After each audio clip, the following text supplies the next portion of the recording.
Eric Kelly III and a host of phenomenal speakers from all around the globe for this 7-day virtual event that you don't want to miss. The mission of the Black Business Expo is to raise scholarship money from kids all the way from high school all the way from college. The Black Business Olympics is one of the largest Black business showcases in the world. It is an opportunity for businesses and companies to showcase their businesses globally. We are going to be giving away laptops up to $5,000 away to students.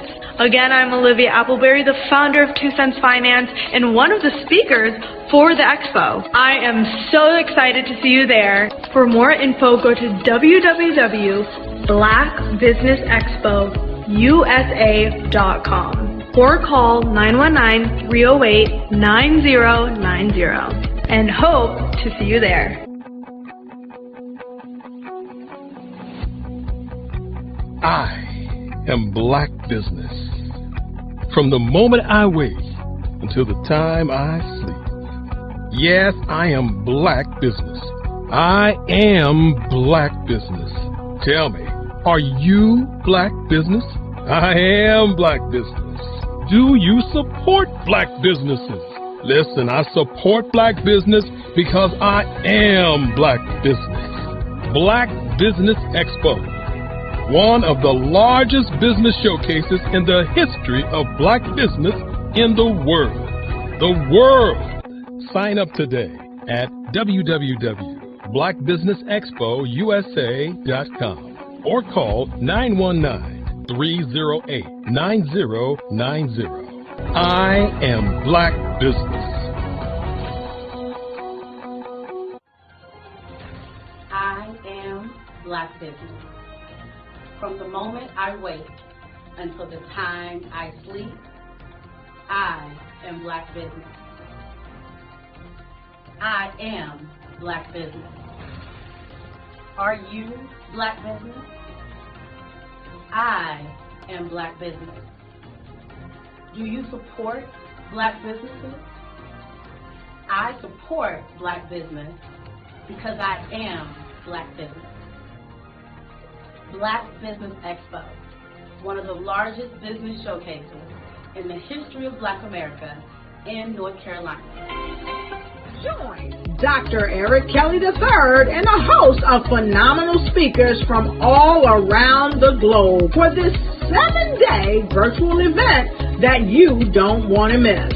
The mission of the Black Business Expo is to raise scholarship money from kids all the way from high school all the way from college. The Black Business Olympics is one of the largest Black business showcases in the world. It is an opportunity for businesses and companies to showcase their businesses globally. We are going to be giving away laptops up to $5,000 away to students. Again, I'm Olivia Appleberry, the founder of 2 Cents Finance and one of the speakers for the expo. I am so excited to see you there. For more info, go to www.blackbusinessexpousa.com or call 919-308-9090 and hope to see you there. I am Black Business. From the moment I wake until the time I sleep. Yes, I am Black Business. I am Black Business. Tell me, are you Black Business? I am Black Business. Do you support Black businesses? Listen, I support Black business because I am Black Business. Black Business Expo, one of the largest business showcases in the history of Black business in the world.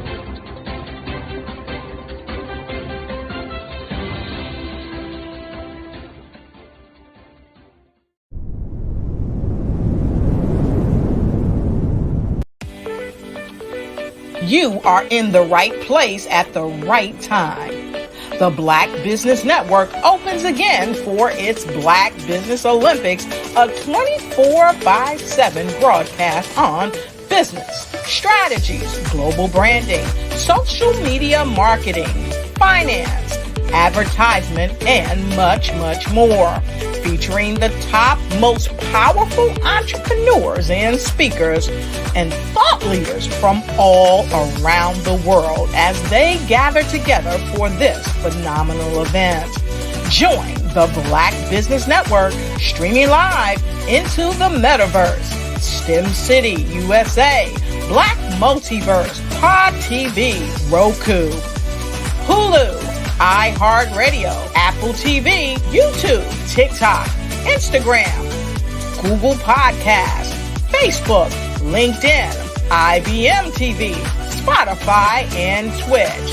Tune in today and be a part of this amazing movement.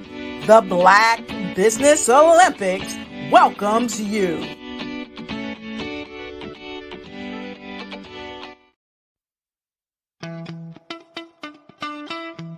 How many times have you been asked to help someone you didn't even know, a student, a business entrepreneur, or did you ever even ask, where did they end up? That business, that friend, that entrepreneur. Well, just maybe they ended up in a gang, bankrupt, homeless, or worse, dead. Maybe they turned to crime, drugs, and alcohol. Did you ever wonder? Did you destroy their dream, or was your life always so easy? At the Black Business Olympics, we started a movement to help students complete. Give them hope and foster success. Help them to leave their dreams of providing laptops, computers, and up to $5,000 in scholarship funds. Today, we ask you to help a student, a business owner, or an entrepreneur to realize their dream by sponsoring them, supporting them, and buying from them. Consider this. With $1.6 trillion in our Black community, we only ask for a small donation for our students, our businesses, and our entrepreneurs. And you can change a life today. So I ask you, what are you going to do? Sit on the sideline and watch our students in high school be leaders, miss out on their dream from lack of resources? Or are you going to donate to the movement and change their future and yours as well? Give us a call today at 919-308-9090. Change their life by investing with action to the Black Business Olympic Fund. The Black Business Olympics, one of the largest business showcases of Black business in the history of the world.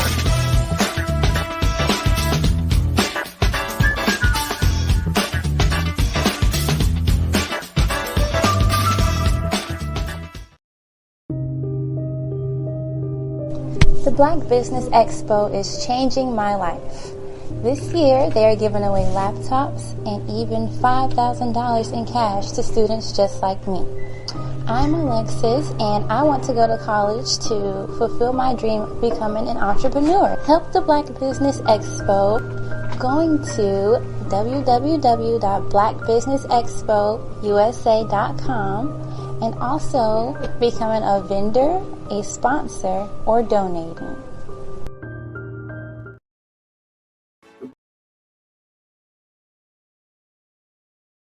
The Black Business Expo's mission is to raise funds for high school seniors going to college or K-12 entrepreneurs. This expo is a fundraiser for students. Please, you may go to www.blackbusinessexpousa.com to donate to the scholarship fund or use the Cash App at $BBXUSA. Our goal is to give laptops and up to $5,000 to 10 students. Students can register online at www.blackbusinessexpousa.com. Every dollar counts. Please donate to the Black Business Expo USA Scholarship Fund.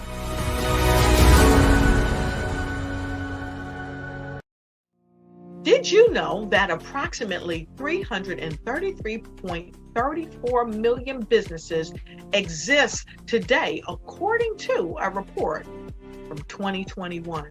And you may be one of those businesses, or maybe you're not in the business market yet, but you're aspiring to be a business owner.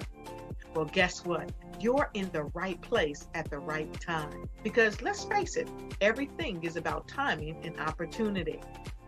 Hi, my name is Dr. Lotus Richey, and I'm the CEO and founder of the Lotus Richey Coaching and Consulting LLC, along with the Lotus Richey Ignite Show. 15 minutes of success with Dr. Lotus Richey, as well as books to boom your business and bring who you are. And today, I want to bring this amazing message to you about the Black Business Network and the Black Business Olympics. See, the Black Business Network and the Black Business Olympics is designed to help people just like you, that's right, that look like me, to take their business to the next level. Not just in your front yard or your backyard, but globally.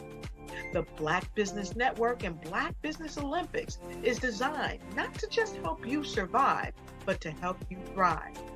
So join us today as we come together with businesses all around the world to support our students, our children, our young teens, our young entrepreneurs. What we do is we come together to help raise funds for students who are aspiring to be business entrepreneurs, who are aspiring and who are thriving in college. We endow them with a wonderful opportunity to gain scholarship of either a laptop or several thousands of dollars. And we invite you to help be a contributor to this amazing opportunity to help someone that looks just like you. So join us today at our website and let us connect with you and help you ignite and take flight in every area of your life on the Black Business Network and the Black Business Olympics. I'll see you on the other side.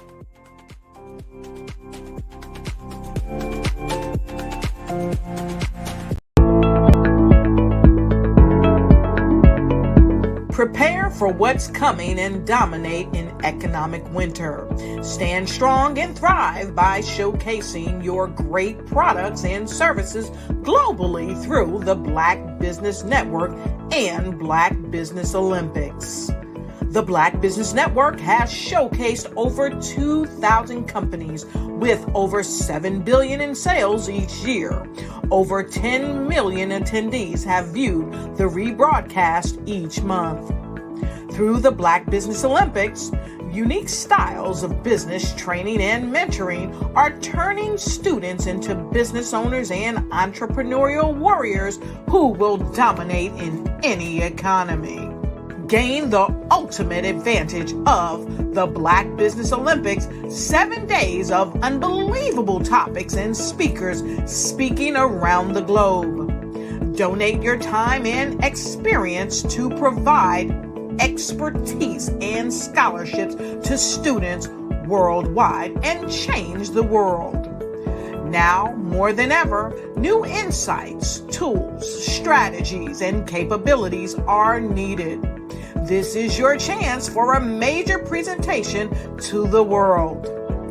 Fill out the form and join the more than 2,000 speakers who have presented to over 200 countries.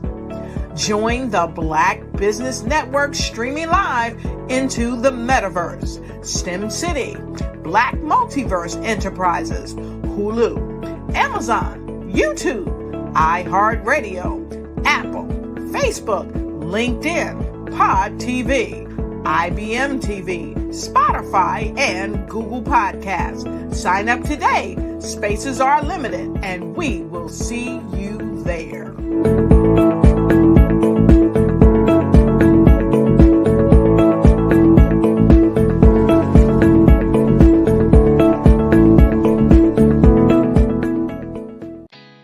Did you know women represent just 3% of Fortune 500 CEOs and less than 15% of corporate executives at top companies worldwide?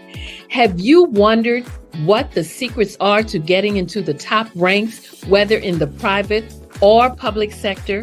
Do you want to figure out how to stop being held back in your career or passed over for promotion? Then you're in the right place. Hi, I'm Dr. Madeline Ann Lewis, President and CEO of the Executive Women's Success Institute. I have decades of experience in the military, the federal government, and corporate America, and my mission is to help women succeed and tap into their full potential. I want to reach 1 million+ women around the world to become the leaders they are meant to be. So if you want to move into a management or executive level position, or maybe you are a female veteran transitioning out of the military into business entrepreneurship, then reach out to the Executive Women's Success Institute at 301-693-3284. Let us get you on the fast track to success.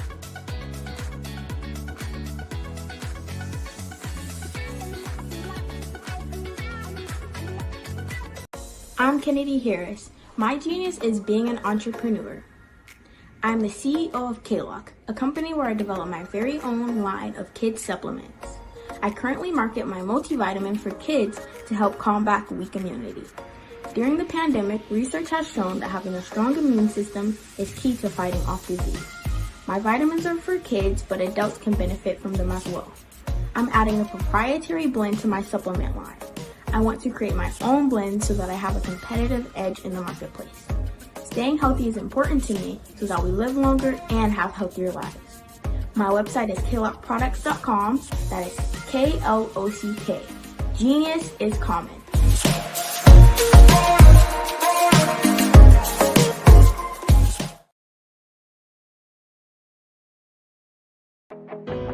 I am Black business. From the moment I wake until the time I sleep, I am Black business. I am Black business. Are you Black business? I am Black business. Do you support Black businesses? I support Black business because I am Black business. Black Business Expo, one of the largest business showcases in the history of Black business in the world.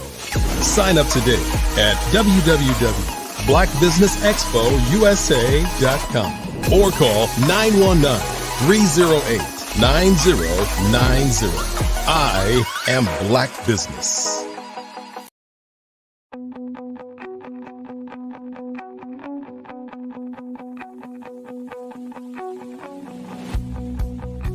I am Black business.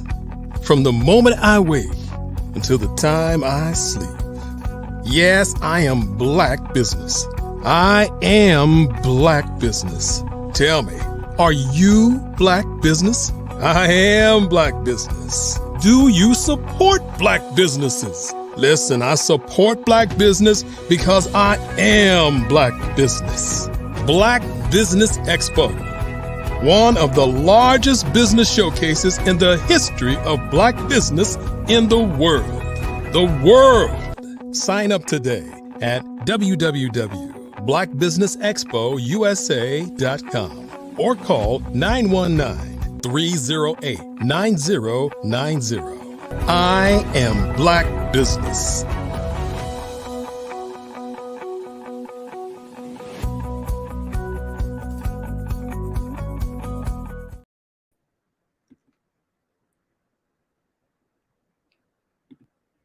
Good morning, business owners, entrepreneurs, thought leaders, and corporations. Welcome to the Black Business Network. I am Eliza Carter, emotional freedom practitioner and CEO of The Breathing Experience. Visit us at thebreathingexperience.com. I am your anchor this morning on the Black Business Network. The Black Business Network is a 24-hour business network showcasing Black businesses, business owners, entrepreneurs, and thought leaders worldwide. We have speakers from North Carolina, London, Singapore, Africa, Japan, and cities all over the United States. The Black Business Network is a global community sharing its business knowledge to empower, inspire, and educate businesses about business. Our next and first speaker for the day is Bishop Darrell Anderson, the state of Black business. He is a seasoned lead pastor, jail and hospice chaplain, and bishop with over 20 years experience of increasing responsibility and congregational leadership. Committed to leading individuals through interfaith beliefs, engaging the community in missionary work and faith-based outreach, and devising strategies to sustain long-term operational goals. Expertise in spiritual counseling, education, and mentorship. Understanding grief and bereavement process to work with families, patients, and co-workers. Proven success in advancing church goals and working with all faith case groups in the community. Interfaith memorial services and worship. Attended the Center for Chaplaincy and Clinical Pastoral Education at the Care and Counseling Center of Georgia. We welcome today to you, Bishop Darrell Anderson. Welcome. And how are you today, sir? Good morning. How are you doing today? I am fantastic. Thank you. Good. Awesome. Jesus, comment, and I will see you on the other side. Good morning. Good morning, everyone. Again, good morning, everyone who will be viewing this broadcast. I am, again, as always, so delighted to be here with the CEO and my good friend, my brother, not only in God, but in Christ, but also my brother, as growing up together. Not my blood brother, but we just as closest brothers. So thank him, Dr. Eric Kelly, the third. You know him when you can put that third on there. So I'm glad that he have reached out again to me to be part of this Black Business Network. I think we've been doing this within the last 10 years. Periodically, he would bring me on, and he's doing an awesome and amazing job to help the youth, not only in the state of North Carolina, but worldwide. And I'm happy again and delighted to be here, part of this. I am here to open up this morning session.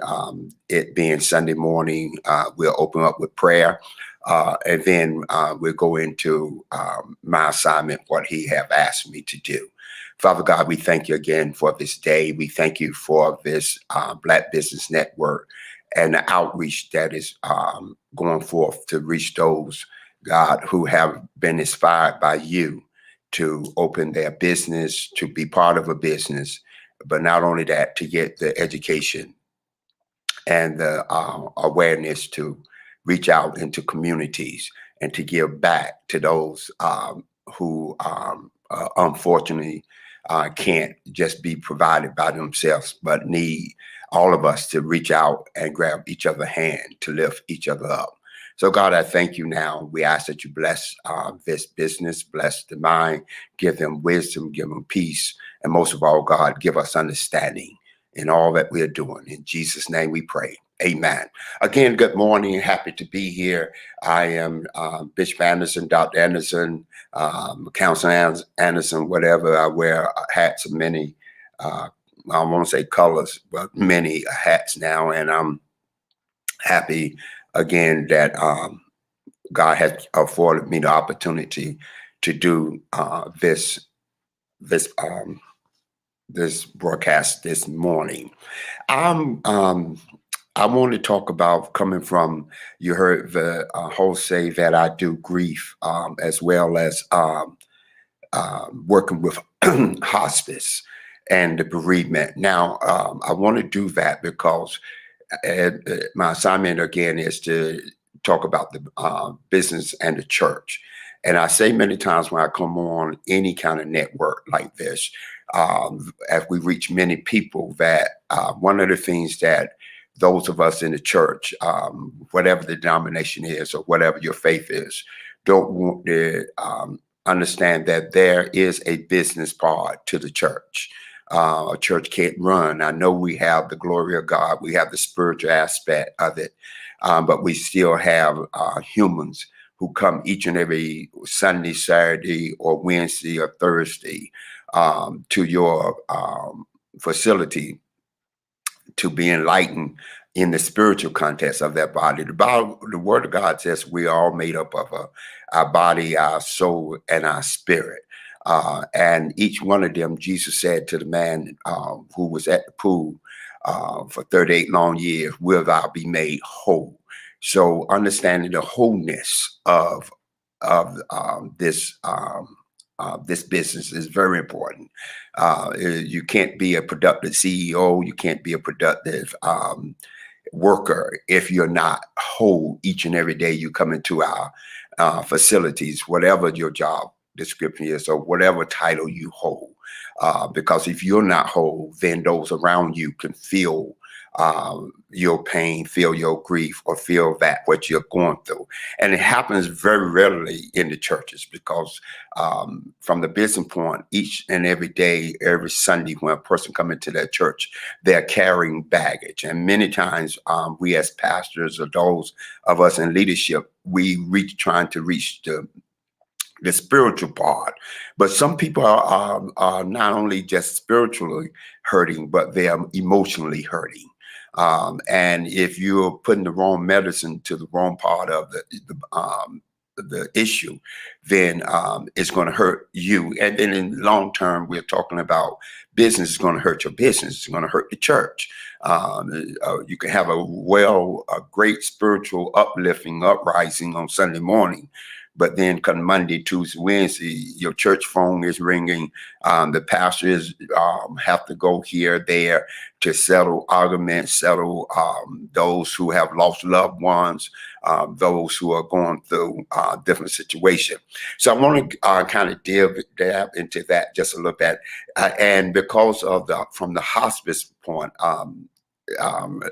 dealing with bereavement, I am as well as a bereavement coordinator. But before I became a bereavement coordinator, I was still pastoring and not understanding the grieving point and the bereavement of my congregation. I'm the first one to admit that the church did not, or even the seminary did not prepare me to handle the business aspect of funerals and weddings. And a lot of people, or a lot of congregation think that just because I belong to a church, that my pastor should be a great counselor, or my pastor should be able to handle the business point of a funeral. Or if I lose someone in my life, then I want my church to be there for me. Now, I want you to kind of ride with me for just a few minutes, because we must understand that the church, from the business point, when you handle the funeral or handle a wedding, it is most of the time is away from the actual service on Sunday morning or Wednesday night Bible study, and you have to go and deal with someone passing.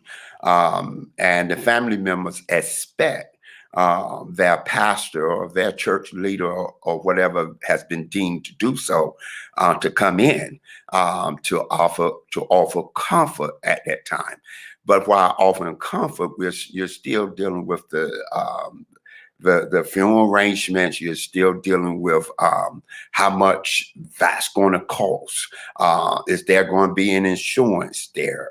I mean, I remember a couple of times, especially in the Black churches, because we don't prepare ourselves for things like that or for situations like that. A lot of times when our loved one pass, we are running, coming to the church and saying, could pastor, can you take up money to help me bury my mother or bury my family member or someone that I love? And the church, if they don't have an excess there, and even if they do, if it's not already allocated to do that kind of work, from a business point, understand that's still business. You just can't go in, take money and allocate it and move it around just because someone is grieving or someone is hurting. And because of that, many of us have left out of the confinements of the church, or we felt like the church was not there for us, or we felt like the pastor didn't do what he or she was supposed to do at the time. And it really leaves a void or emptiness in us where some have even said that I'm not going back to church anymore. I'm not going to attend any church because the church failed me. Now let's look in the perspective the same way. If you go into a shop, or for those who have come on the Black Business Network all week long, if you go there and you expect something from that business, and then it doesn't produce, the first thing many of us would say, well, I'm not attending that business anymore. I'm not going to go to that business anymore because this is what I thought that the business was going to come forth and bring forth and help me out, or I'll be able to purchase this or be able to do this. And now it's not there. And so I'm not going to attend that, be part of that, or go there. That's the same way of the church. If I already come in with a preconceived notion that if someone passed in my family, one of my loved ones, even if I'm not attending that church, but grandma or bit mama, the Black family, we say bit mama. If they attended the church, then why not? They're there to give me funds to help me. If I pay my tithes, if I have given donation to the church, then it seems like that church should be there for me. That ministry should be there for me and help me through this process. Now, let's understand some things here. Most churches are not set up, especially in the Black community, unless they are changing a lot. Not saying all churches there.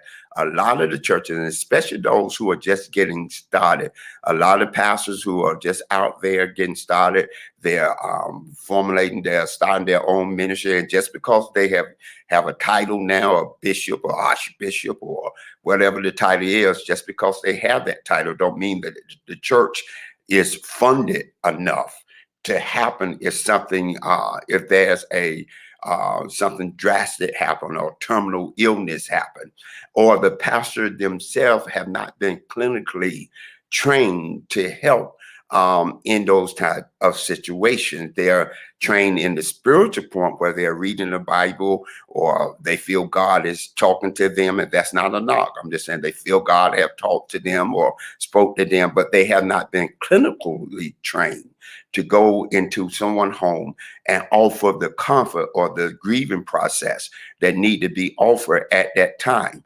And if that's the case, then it's going to leave a void, it's going to leave an emptiness, it's going to be a disconnect from the ministry to the community or to that family.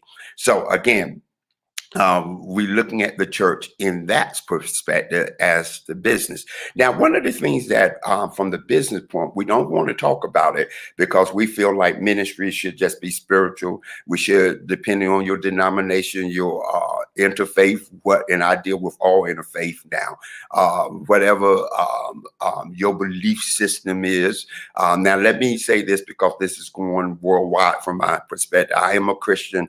I believe in the Lord Jesus Christ as my Lord and Savior. I have talked to many Buddha, Muslim, Hindu, all but my belief. And I am very solid in my belief with Christ being my Lord and Savior. But being understanding the makeup and the diversity of the world now, and especially in the Black community. Now, you would be surprised just because someone is Black and you grew up with them, or they've been, them, don't mean, or their mother or father went to a church, a Baptist church, or a Methodist church, or Church of God in Christ, do not mean that they are now still part of that kind of denomination or faith. They can be, I have had to do help with those of a Buddha type film, Hindu film, all that. So, and when I looked in, I was sitting there, and when They came in, it looked like a black church. So again, just because don't assume that everybody that comes into your business, especially those of us who are Christian, they of the Christian faith, just because they have a black, they are black people. So again, you have to be very aware of that, understanding your dynamics, understanding the family dynamics, understanding the community that you are serving or you are trying to serve in whatever business you are in. So again, that's you must understand that from that point of view. Second of all, again, I said a lot of pastors are not. They have not been properly trained, let me put it that way, in handling that business part of the church. How do I reach someone who is grieving?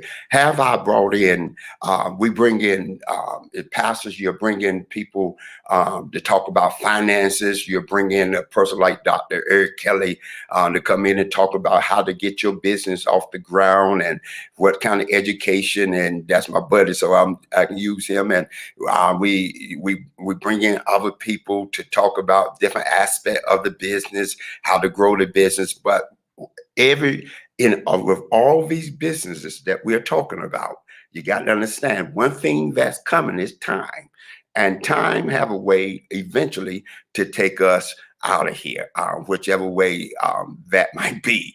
And so understanding that if the church, from the business perspective, have not set up a grieving support group, a bereavement support group, if they're not doing not post grieving, but even pre-funeral arrangements, even those in their 20s, 30s, because you see now people, a lot of mothers or fathers are losing their kids at a certain age. And guess what, Pastor? Guess what, Archbishop? Guess what, Bishop? Guess what, CEO of your company? How's that affecting me, Bishop Anderson? Because if that person you have hired or partnership with have lost their family member, and especially if it's a parent lost their child, they still have to come now and try to proceed in their business.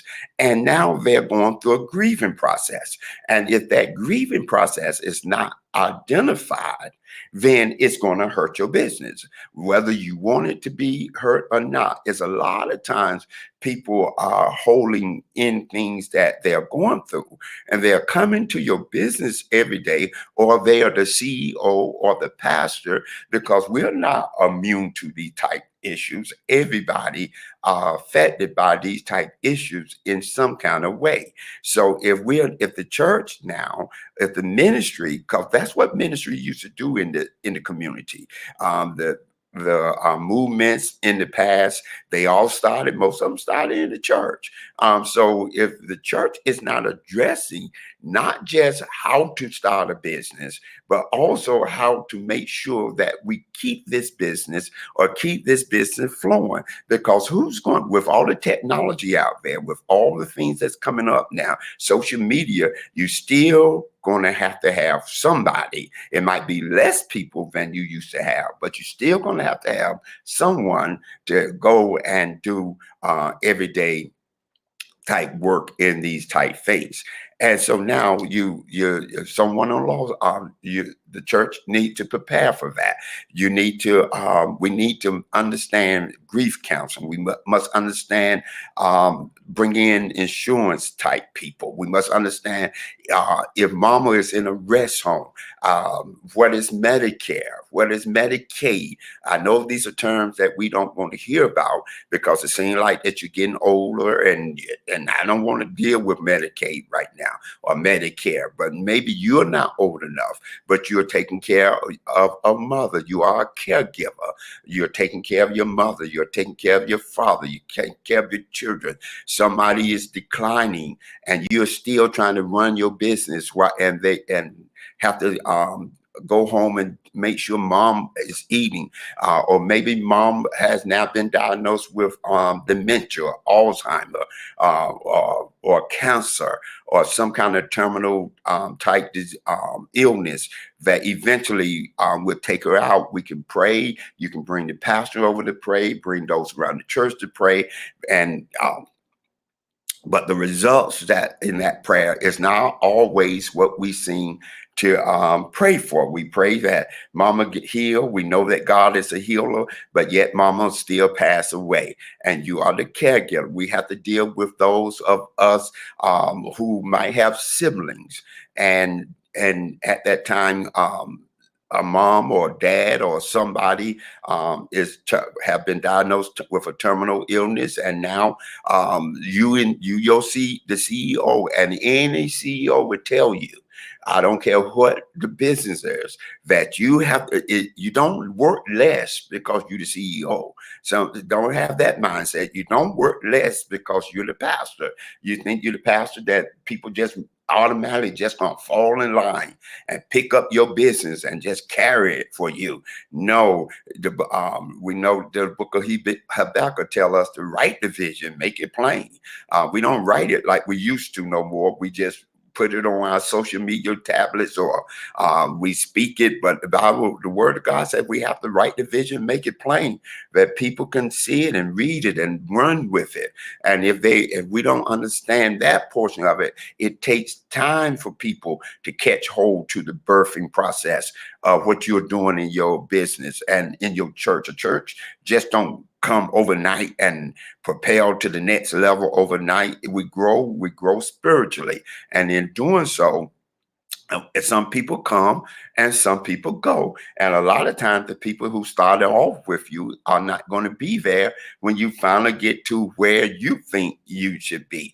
But in the meanwhile, while you're growing that business, while you're doing that ministry, while you're doing those type things, you're not immune to what's going to happen in your family. You don't know if mama going to be diagnosed with terminal illness. You don't know if death is going to hit. You don't know if death is going to hit you.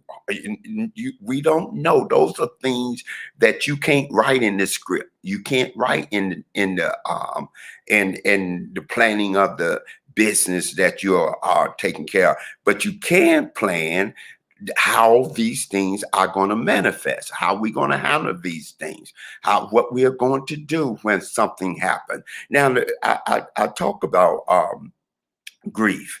I didn't understand grief, especially because in the Black community, especially in the church, and those of us, and even when you go to high school or you go to college, even if you go to a HBCU, I don't know what they're doing now. It's so long since I've been, but I'm kind of dating myself. But the bottom line is they didn't have a grief counseling or grief class to help you get through situation. You didn't know what palliative care was, where you someone who's not expected to pass, but you have to help keep them there and help maintain their sickness or that pain while they're still there. And they can stay there for 5 or 6 years while you're still trying to get your business off the ground.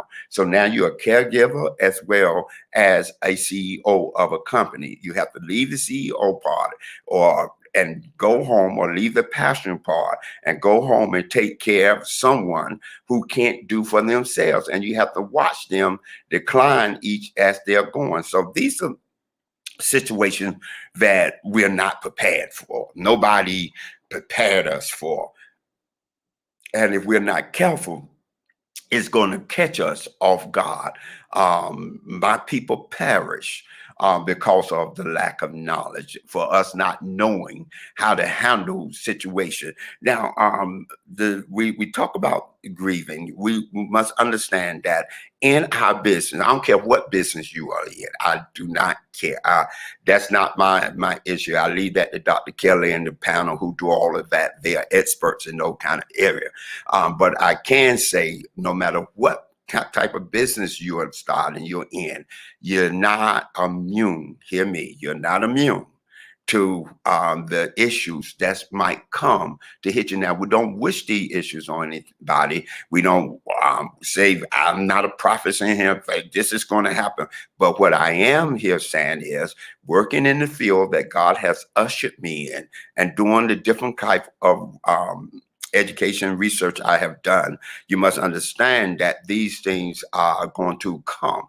One day in everybody's life, everybody going to experience some kind of death of someone they love, and to help try to get through that and keep going through, and yet still try to keep our pastoralship going, our business ship, whatever our business going, is very important. And there's 5 stages of grief that we talk about each and every time we talk about. One is the first one they talk about is denial. A person always get into a spot where we say, no, Lord, not us, not me. I remember talking to people who have with so much going on, killing in the Black community with young people. Talk to mothers and fathers and ones who say, Pastor, Bishop, no, this can't be. This can't be. What did I do wrong? What happened? What happened? Why did this happen to my family? My brother, my boy was going to a good school. He was trying to start his own business. Already had seen the process he was going through, and yet here comes something, or if it's not just gun violence, it could be a sickness of someone in your family, but that denial happened. Now, Bishop, why are you going through this? Because again, this do not stop you if you're trying to move your business. This is still something you got to deal with while you're yet trying to operate and get all these accolades that you want to get. These are the same things you're going to have to deal with. So the first one, like I said, is denial. We go through this denial. This can't be. This can't happen. Mama gone. I need mama. Why mama not here? Boy, I could be much better. I wish mama was here to see what I'm doing. Wish daddy was here. Wish this would have happened. And so it's like a shock phenomena that happens to us. Again, Bishop, this emotional part of us. We're coming to work. We're coming to our place of business. We're being on our conference calls, but inside of us, we're just in a shock. We're just like, my God, I got to deal with this. I got to handle this. She didn't have no insurance. We didn't have who's going to pick up the body from if they're in a home, who's picking up the body. I didn't make the funeral right. Nobody to come to pick up the body. And most facilities, and even in the hospitals, they don't want you to keep your loved one's remains there or body there for a length of time till you find somebody. They'll work with you a little bit. Then when you call the person to come, I don't care what funeral home, they're going to charge you to come and get mom, come and get dad, come and get whoever. So now you're trying to run your business, you're trying to do this, you're trying to do that, and now you got to handle all this, and it's bringing on more stress with you. Then we must understand, the second is guilt. We start denying. Talking about guilt, man, I should have got this together. I should have talked to her. I should have said how much I love her. I should have done this. And we go to the I should have. I spent so much time trying to get my business off the ground. I spent so much time trying to get things going that now I'm dealing with this pain of guilt that I didn't spend enough time with family. And if we do not know how to walk that line of getting our business, being a CEO, because when we become that CEO, man, we feel like we invincible, that we can do all things through Christ Jesus. We can do everything. We can be the best mama, the best daddy, to come home, cook, come do this and do that. And I got my best, not knowing that we're lacking in some areas. We're doing some things because we take on the notion that everything and everybody going to still be around us when we reach that pinnacle that we're trying to reach. And not all the time, like I said, some of the folks that which, and most of the time, it's not the people of your enemy that you say, well, I'm glad God moved them out of their life. It might be some people you love, some people you really love, who pass away before you reach that place that you want to be. But you spent most of your time, you didn't take time to love on them. You didn't take time to go on vacation with them. And now you got enough money, you got all of this, but the person that you want to share with is not there anymore. Divorce might have happened. Anything can come. So we go through the pain and guilt. We go through anger. And we try to bargain with God. God, if you just heal Mama, I'm going to pray every day. I promise God, I'm going to give back some of the business to the church. I'm going to pay my tithes. I'm going to do this, God. I'm going to go to church more. I'm just going to do what I need to do, God, to get this thing back together. God, don't let Mom die. Don't let Dad die. Don't let brother die. God, please, God, whatever do, God, I promise I'll be a better person. I'll be a better vet. I won't spend so much time doing at the job. I won't spend so much time in school. I won't do all this. I'll be a better wife. I'll be a better husband. So we go through the bargaining thing. Now, God, again, these are the same folks in the church, coming every day in the church that pastor is trying to preach to, but they already have this wall up. This emotional turmoil is going through. These are the same folks that you're trying to come and do your business with, that you want. So we want them to handle the business part. Can you come and do this? Can you come and do that? Not recognizing that sometimes people are not emotionally equipped. They might be mentally ready. Educationally ready and be a great person, educated, but right now they're having a breakdown. And if you don't recognize that, and which many of us don't, because we are so busy trying to get stuff off the ground, get things moving, we want to keep the train, and we want to pull this train out of the station and get it rolling, and not understanding that the passengers that we're asking to come along with us are not emotionally ready. If they went through a divorce, if they're going through some kind of relationship situation, the business part is going good, we getting this up, but you have a husband now or wife who's not there with you, they're not trying to back you, or you have a person in your life, you might not be married, but you started off good, they started off saying they want you there, they're going to be there with you, but now they did a whole 360 on you and say, no, you're spending too much time here.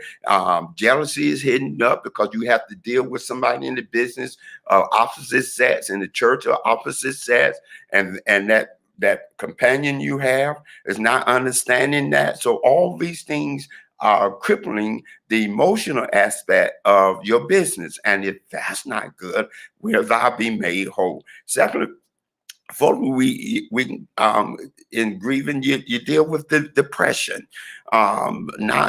We have clinical depression where we actually someone go to the doctor or psychiatrist or what, and you begin on medication. And a lot of times people in business, they are going through a clinical depression. But then we have our little depression that caused by us losing someone, something, or maybe the first business you started failed, and you have the wall up where this time, I don't know, I'm not going to put myself out there like that.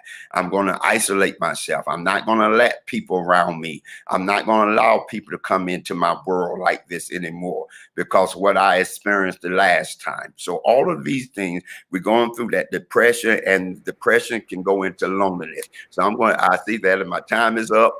But again, I just thank you for allowing me to come on, and we're going to turn it back over to Ms. Carter. Bishop, thank you so very much. The key areas that you hit today are so vitally important. As you know, the stress, not handling the bereavement because we've not properly prepared for what's to come, and this is a big issue, as we know, in the Black community, and we've got to get this thing straight, got to get some insurance, and get educated so we can educate the others, like our children, those who are up and coming leaders. So thank you for your sacrifice of time today. We're so grateful to always have you on the Black Business Network. Genius is coming, and I'll see you on the other side. And thank you so much. Thank Dr. Kelly and all of those of that team. Y'all have a great day. You too. You're very welcome. The Black Business Expo's mission is to raise funds for high school seniors going to college or K through 12 entrepreneurs. This expo is a fundraiser for students. You may go now to www.blackbusinessexpousa.com to donate to the scholarship fund or use Cash App that's on the screen below. Say with me now, $BBXUSA. Go there and donate. Our goal is to give laptops and up to $5,000 to 10 students. Students can register now online at www.blackbusinessexpousa.com. Every dollar counts. So we want to remind you to donate to the scholarship fund now. We want to thank our Black Business Expo USA sponsors for August of 2023. We have NC100, Moody Capital Partners, Suede Soul, Lotus Richey Coaching and Training, Carolina, Virginia Minority Supplier Development Council, Step Management, BHS and Associates, Margie McLean Foundation, Inc., Genius is Common Movement, Earth Essentials, Mullane Shawnee Global, Executive Women's Success Institute, The Quality Coaching Company, Superwoman Business Services, Creative Force Studios, Lee Entertainment, Artistic at Design, and yours truly, The Breathing Experience, Black Business Expo USA, Genius is Common, and I'll see you on the other side. Hello, my name is Kiasi Helm, and I'm 14 years old. I think my genius would probably have to be setting goals and achieving them. I say this because ever since I was young, I always wanted to be an author, and at age 11, I ended up achieving this. But not only did I end up becoming an author, I ended up becoming a public speaker, a publisher, a business owner, all these great things. The name of my business is Written by Kids Publishing Company. I decided to start this company because I thought it was important for me to help kids my age express themselves through literacy and just achieve their own goals. Because to me, achieving goals is the best thing in the world to feel. It's you just achieving things and aspirations that you set for yourself. And I know that everybody is capable of this because even if you don't end up achieving the goal, you still tried your best, and that's the most important thing. And everybody is capable of this because genius is common. Thank you. Attention all entrepreneurs and companies. Are you looking for reliable and efficient virtual assistants and back office support to help you manage your business tasks? Look no further than Superwoman Business Services. Our team of virtual assistants provides a full range of administrative support services, including operations management, social media marketing, and much more. We also offer website design services to help you create a professional online presence that reflects your unique brand. In addition to administrative support and website design, we offer business development and structuring services to help you grow your business and achieve your goals. We'll work closely with you to identify areas of improvement and develop a customized plan to help you reach your full potential.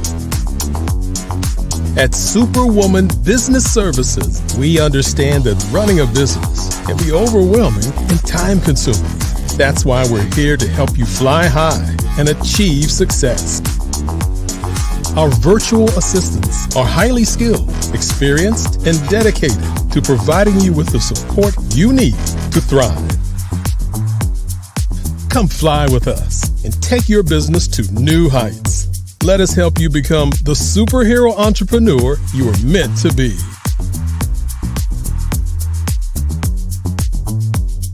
Contact Superwoman Business Services today to learn more about our back office support services. Come fly with us and take your business to new heights.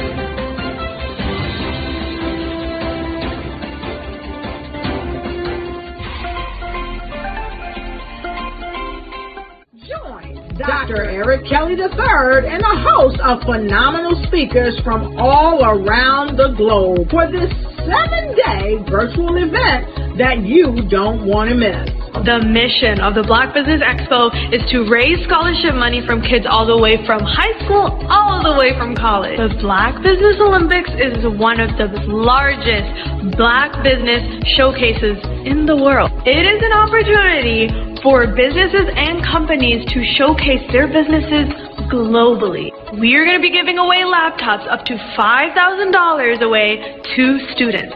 Again, I'm Olivia Appleberry, the founder of 2 Cents Finance and one of the speakers for the expo. I am so excited to see you there. For more info, go to www.blackbusinessexpousa.com or call 919-308-9090 and hope to see you there.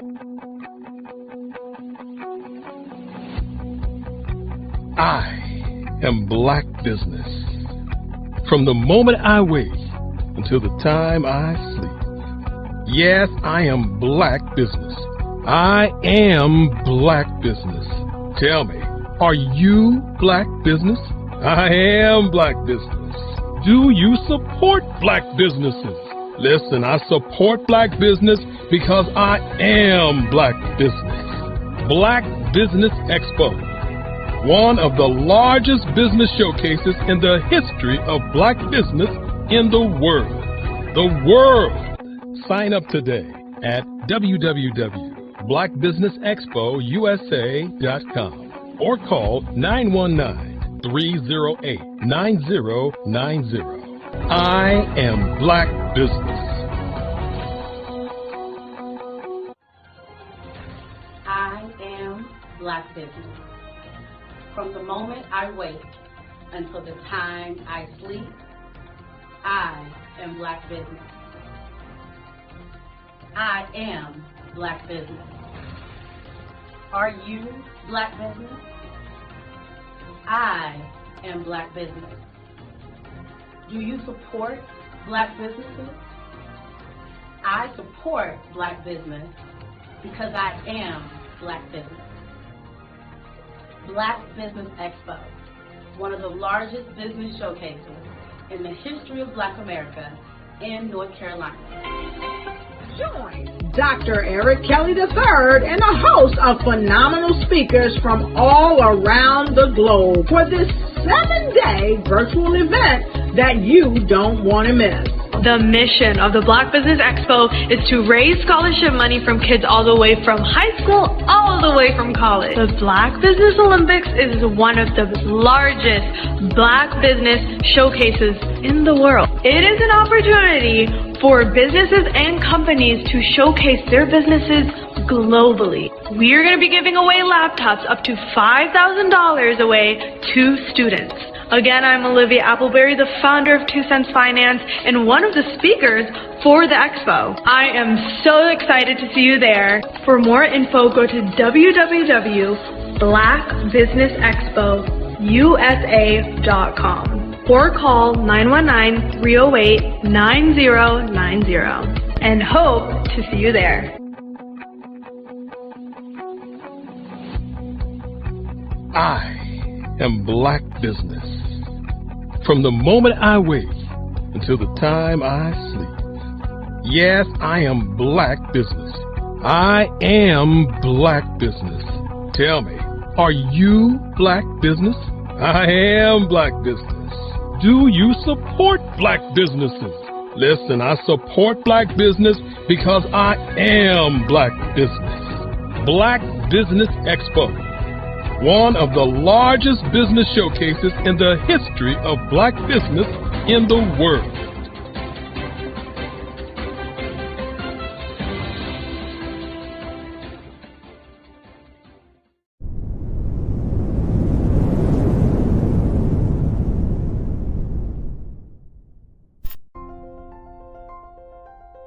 What if you could build your own city? A place where every child can find nurturing people to help them achieve their full potential. A place where every adult can access job training support. Where health education is abundant. Where social justice ruled the land. A place without limitations. Welcome. You have arrived at STEM City, USA. It is what every city should be. A safe and trusted community where you find people and resources to help you become everything you are and beyond. STEM City is unlike anything you have ever experienced. It is a digital twin of the world around you, only better. STEM City is about energy and soul renewal. It is more than a digital world. You can almost feel the power of live cultural events, music, and theater. STEM City promises a better future for children with caring mentors and hands-on activities with dedicated tutors to support our youth. STEM City is your passport to a healthy lifestyle with weekly events addressing our community's many issues. STEM City is your financial well-being with helpful information on wealth management, career advancement, job training, and so much more. STEM City is the community you deserve. It is the city where your dreams can come true. STEM City USA, a place in the sky that is accessible to all who reach for the stars.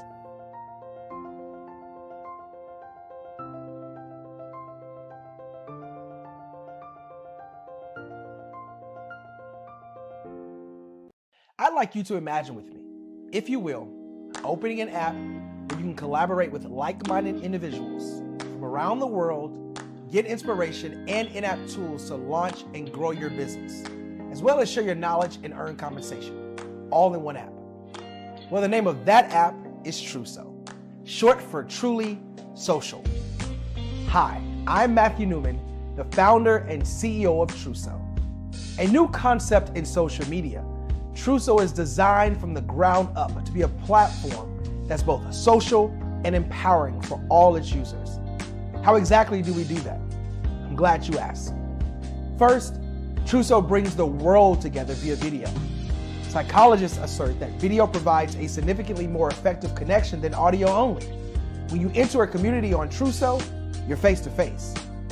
Second, on Truso, you don't have to have 1 million followers to monetize. Our business model allows all hosts and moderators to monetize, no matter the size of your following, by 1, producing fee-based content, and 2, inviting others to join the platform as subscribers. Even more, Truso has an in-app resource library with over 100 free resources, forms, and documents to help you build your brand and grow your business. Third, Truso is inclusive. The deaf and hard of hearing communities make up 360 million people worldwide. Unlike audio-only apps, Truso embraces this community. providing a networking platform that allows them to participate via video and closed captioning. We even have a deaf and hard of hearing foundation in the works as well. Fourth, Trousseau is both social and safe.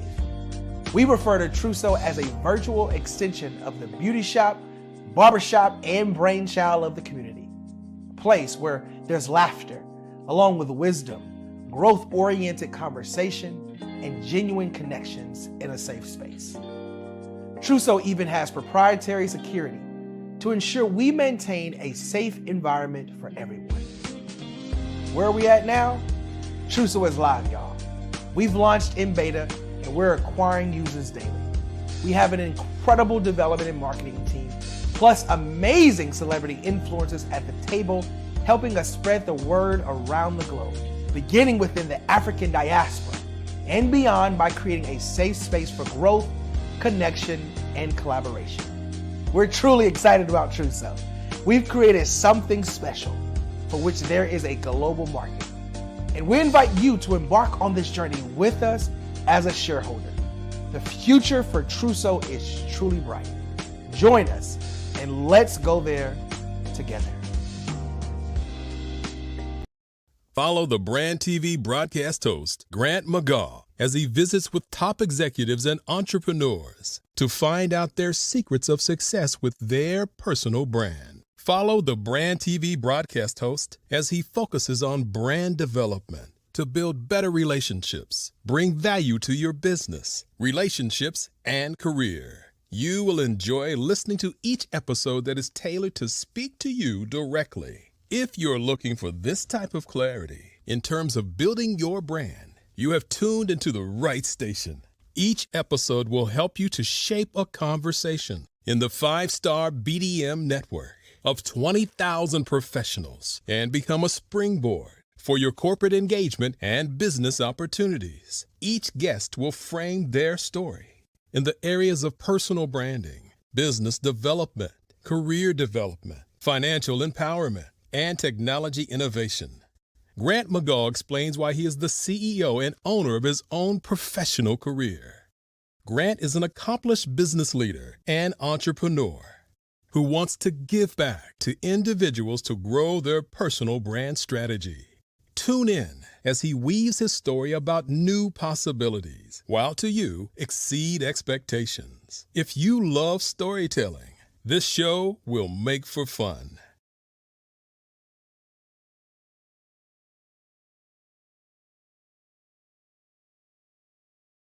Phenomenal Tanya T. Wise, who is here from the great state of Maryland.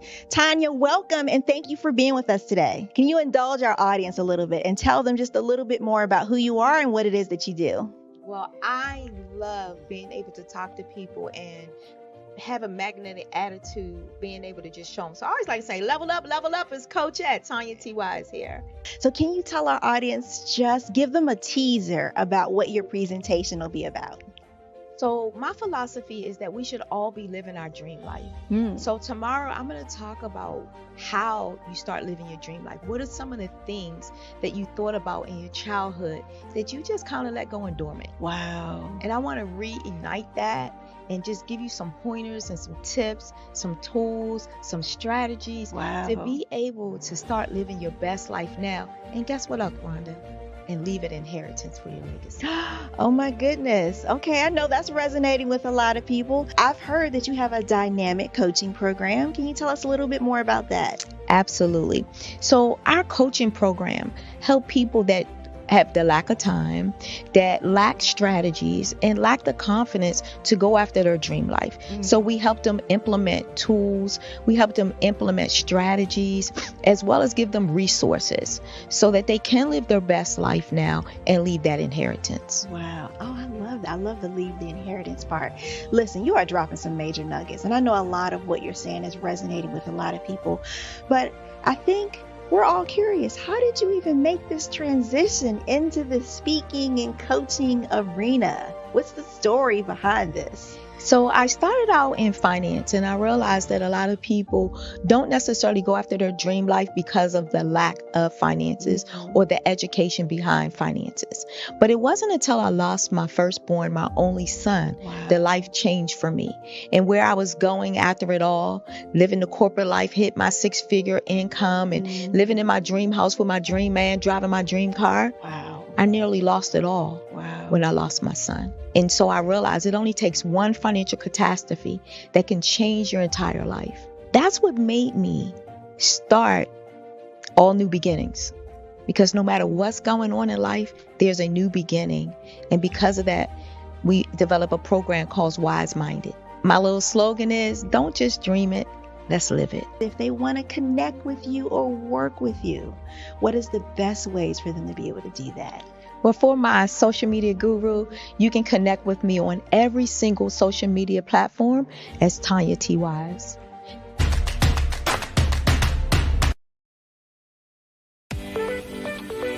You are in the right place at the right time. The Black Business Network opens again for its Black Business Olympics, a 24/7 broadcast on business, strategies, global branding, social media marketing, finance, advertisement, and much, much more.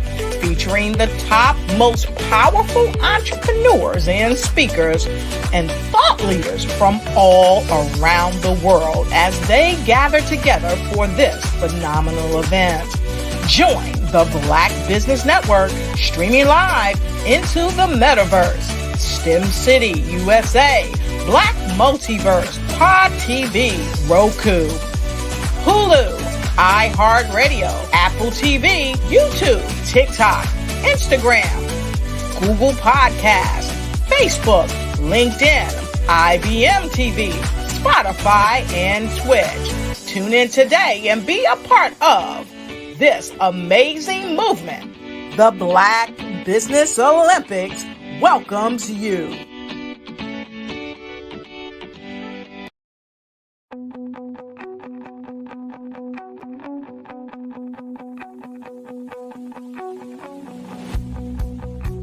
I am Black business. From the moment I wake until the time I sleep. Yes, I am Black business. I am Black business. Tell me, are you Black business? I am Black business. Do you support Black businesses? Listen, I support Black business because I am Black business. Black Business Expo, one of the largest business showcases in the history of Black business in the world. The world! Sign up today at www.blackbusinessexpousa.com or call 919-308-9090. I am Black business.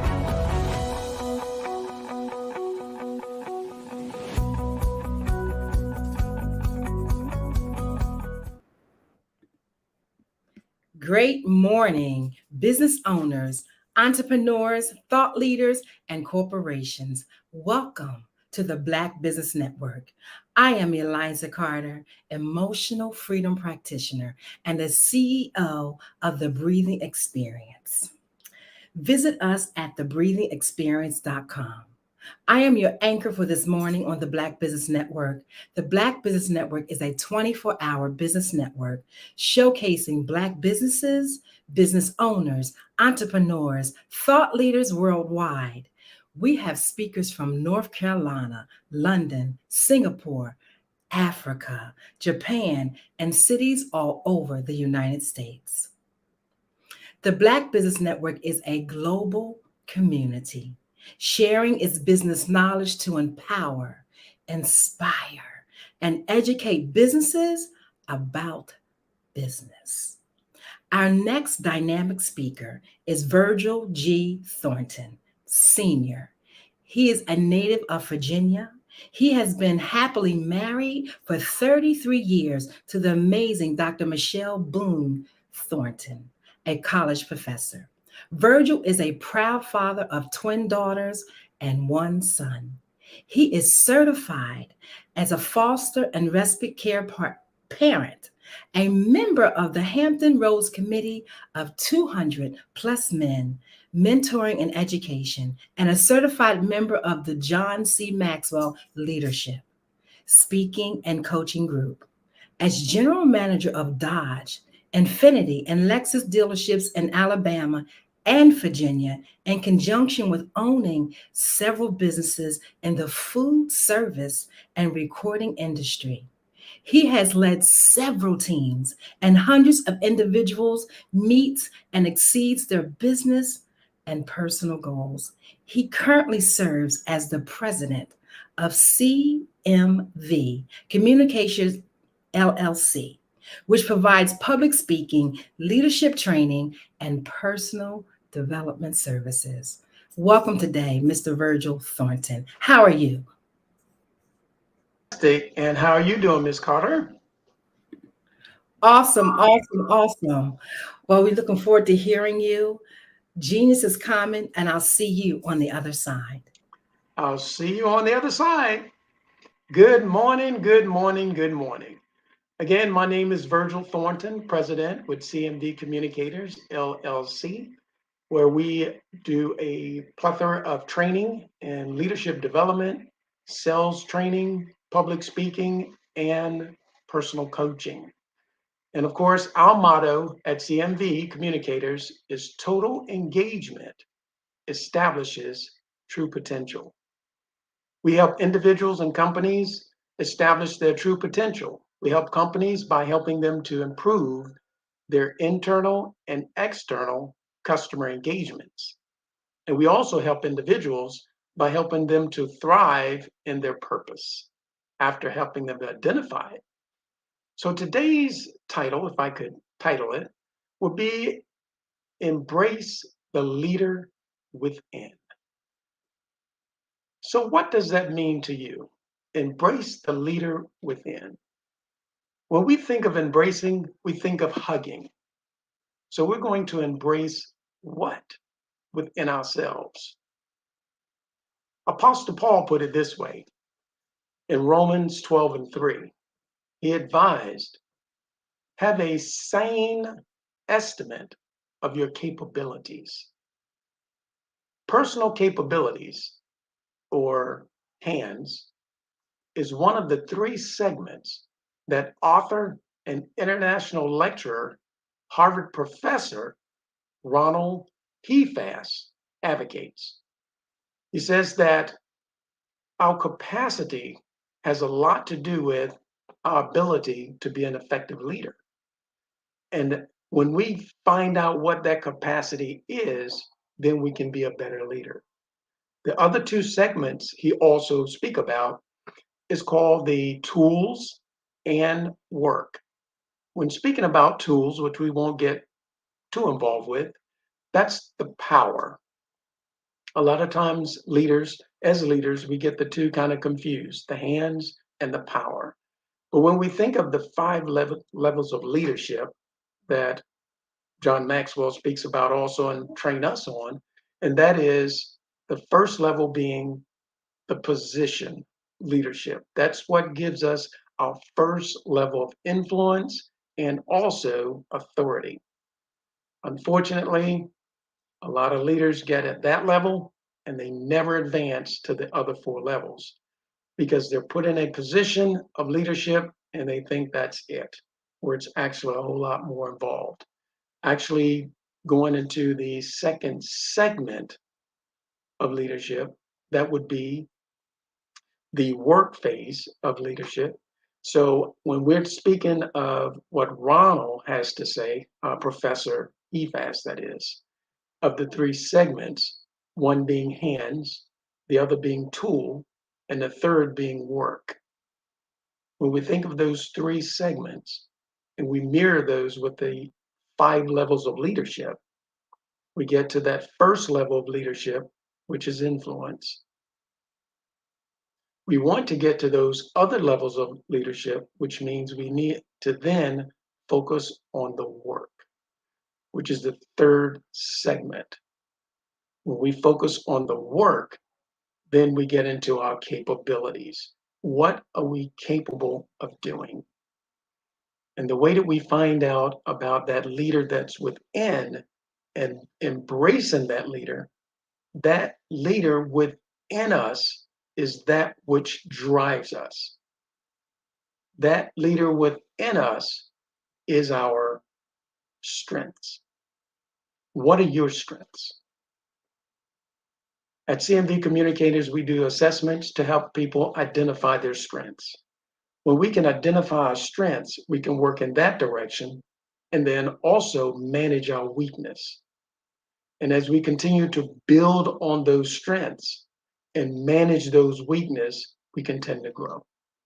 For example, let's take Michael Jordan. Michael Jordan, one of the greatest basketball players of all time. And of course, a lot of people will argue that fact. But of course, he has a lot of records to prove that. But when we look at him in regards to his ability and his capabilities, then we get to see what he produces on the basketball court. He's developed his strengths, his dribbling, his shooting, inside, outside, and of course, his awesome attitude toward wanting to get the ball. He wants to be put in the pressure situation. And by being put in that position so many times, he's developed part of his skill set, the ability to handle it. So again, I ask, what are your strengths? Because when we work within that framework of embracing what leads us, and that is what leads us, once we find out what those are, and sometimes we're actually using them and engaging them, and we have no idea as far as how to articulate what they are. But that's what drives us. And when we parallel that to our business, the leader within being our strengths, when we look within our business, what is the leader within?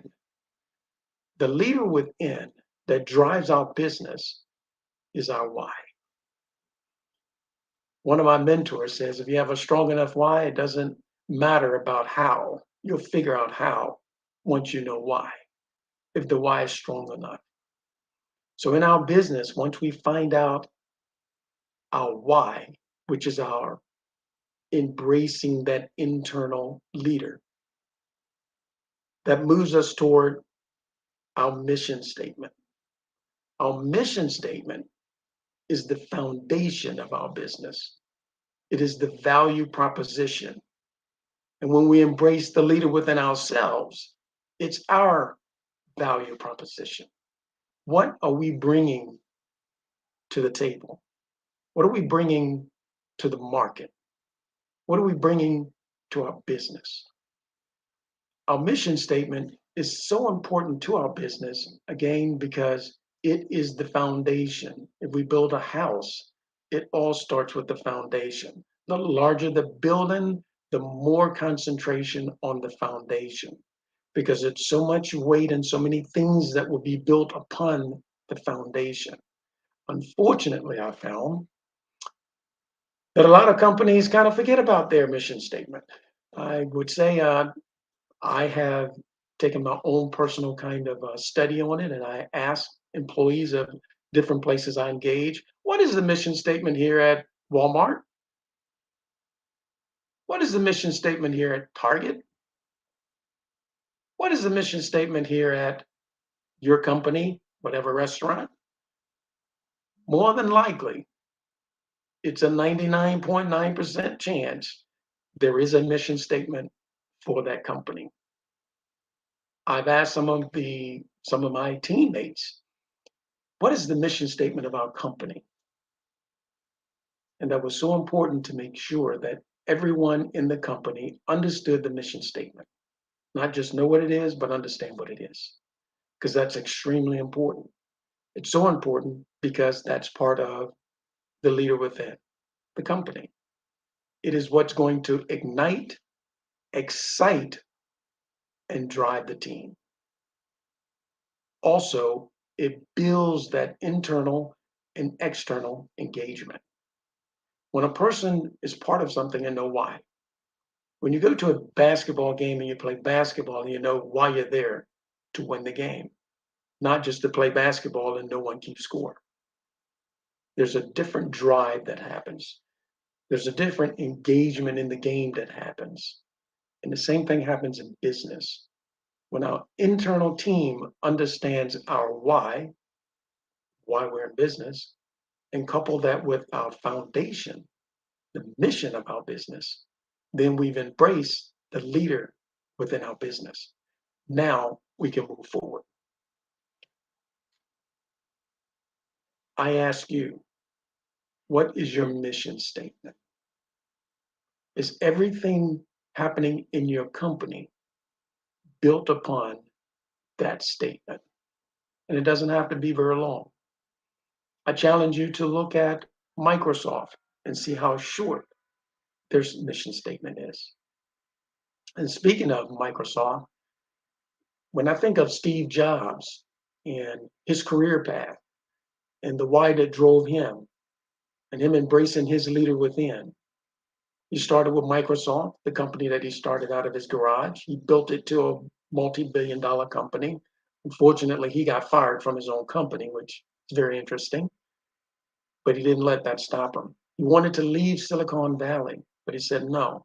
There was a leader within that needed to get something out. So he started a second company, Pixar. And of course, they became the greatest known as far as animation with movies. As life would have it, Microsoft buys Pixar, so he goes right back to the company he left. And of course, as we all know, Microsoft is in just about every home that you could think about, and businesses too are affected by it because he embraced the leader within himself and said, no, there's a drive in me that I need to serve the public. And that's what he wanted to do. He wanted to give service. When I also look at some of the things that Professor Hefas teaches, and I've actually taken some of his courses because I'm always learning as much as I can about leadership. And it's changing because the dynamics of leadership changes a little based on the mindset of those that are on our teams. Millennials have different thought processes than your Gen X or your Gen Y, and even your baby boomers. So how do we navigate through that? And of course, through CMD communicators, we have members of our family who are involved with the company. And of course, we can address those things because we have members in some of those generational gaps. But back to lecturer author Hefas. He states something very, very interesting. He says we need to anchor leadership into the work of the leadership itself. Interesting statement. So in business, when we look at anchoring our leadership into the work of the leadership itself, we understand his three segments: the hands, capabilities, the tools, the influence, and the work. What are we trying to accomplish? What is the challenge? Whether it be positive or negative, seemingly, because everything is positive. It's all how you look at it. So when we look at engaging leadership into the work itself, we must internalize. We must embrace something within the work. So we take the leadership and we put it within the work itself. Example, I've had the pleasure of leading some teams in the automotive industry, in the food service industry, also in the entertainment industry, and some of those leadership styles and disciplines actually overlap. I'm not necessarily sure that some of those things will overlap out on the battlefield. So the leadership is within the work. Bracing the leader within. I ask again, what does that statement mean to you now? When we embrace the leader within, we have to step outside of ourselves. Sometimes it's called take self-assessments. We have to step outside the framework. If we're in the picture, it's hard to see what it looks like. We have to back away, step outside, and get a better view. Basically, we do what's taught in business as a balcony view. We take a balcony view, we can see different things. But the things we're looking for as a leader is what is the challenge? What are we trying to correct? What are we trying to move forward? And by a balcony view, we can see all kinds of things that are happening. And that's basically an elevated view. You get a bigger, wider picture of what's going on. For instance, in football here in the United States, of course, there's 11 persons on one side is defense, 11 players on the other side, offense, and there's two teams that's actually looking at their team, the two teams. You have coaching staff on the field. They're looking at a plane view. So they're on the ground. They got a ground view of what's going on. They're communicating to the balcony up in the press box. They're looking down on the field. So there's things that they can see, challenges that they can see, and they communicate that down to the field. As leaders, we need to be able to look within ourselves, and we also need to step outside of ourselves as a leader to see what it is that we need to do as self-assessments to be a better leader. To be a leader of a company, we do the same thing. We step outside, we get a balcony view, we look at our business from a different vantage point, and then we can get in and see what the challenges are that we need to work on. And those challenges that we're working on is basically how do we improve engagement within the team, and how do we improve that engagement within the team to affect our external engagement, which is with our customer. Because yes, we do want to provide service, but we also want to get paid. Because if we don't get paid, we're going to not be in business for very long. So it's extremely important to embrace that leader within, first with self, and then secondly, with the company. And of course, looking at it from a vantage point of a balcony view versus a ground view. Then we can start establishing our true potential by providing the best service. There's several scriptures in the Bible that alludes to who's the greatest. And of course, think back, Muhammad Ali said, I am the greatest. And he was great within his arena. But when we look at business and greatness within business and the businesses that have done extraordinary jobs, fantastic jobs, those are businesses that provide fantastic service. When was the last time you engaged in a business or with someone within a business, let's say a restaurant, and you got great service, and it was prompt, and the food was good, and the waitress or waiter, they were good, and they were engaging. They was engaging with you. So I think all of us have experienced external engagement, how the employee engage with us, and that has a huge reflection on what's going internal at that company. But again, when you was engaged with that service, and it was so good, and the food was so good, and the atmosphere was just great, we almost have to tell someone about it. And what do I just basically explained. What did we just go through? We basically went through something called a compensation equation. We went through the quality of a service, plus the quantity of the service, plus the mental attitude in which that service is rendered, always equals compensation. You got great service. It was fast. It was on time. And the quality was good. The food was fantastic. And our waiter, we couldn't ask for anything. We was half full on our glass and they came right in. We don't know where they came from. They just came in like a stealth. And then of course, everything was right on time, prompt, great attitude about the entire engagement. They got a big tip. There's that compensation. The quality of their service the quantity of their service, and the mental attitude in which it's rendered always equals compensation. So when we look at embracing the leader within, there's a lot of things that are affected by how we embrace those internal capabilities and how we also embrace the capabilities of our company to render greater service. How do I serve? How do I serve you? How can I give a better service? How can you give your clientele better service and more of it? And a great attitude about it because we're giving service. The greatest among you are those who give the greatest service. Again, my name is Virgil Thornton with CMV Communicators, LLC. And I thank you for this morning and for tuning in.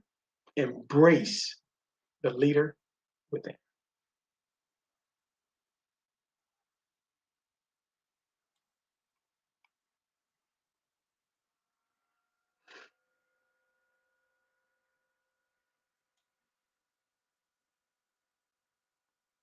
Okay, looks like we're waiting on Ms. Carter. But I have more time. So with that time, I would also like to get a little bit deeper into, if possible, until Ms. Carter comes in. Back to the mission statement. Mission statement extremely important. Back on the foundation of the business. The mission statement is important.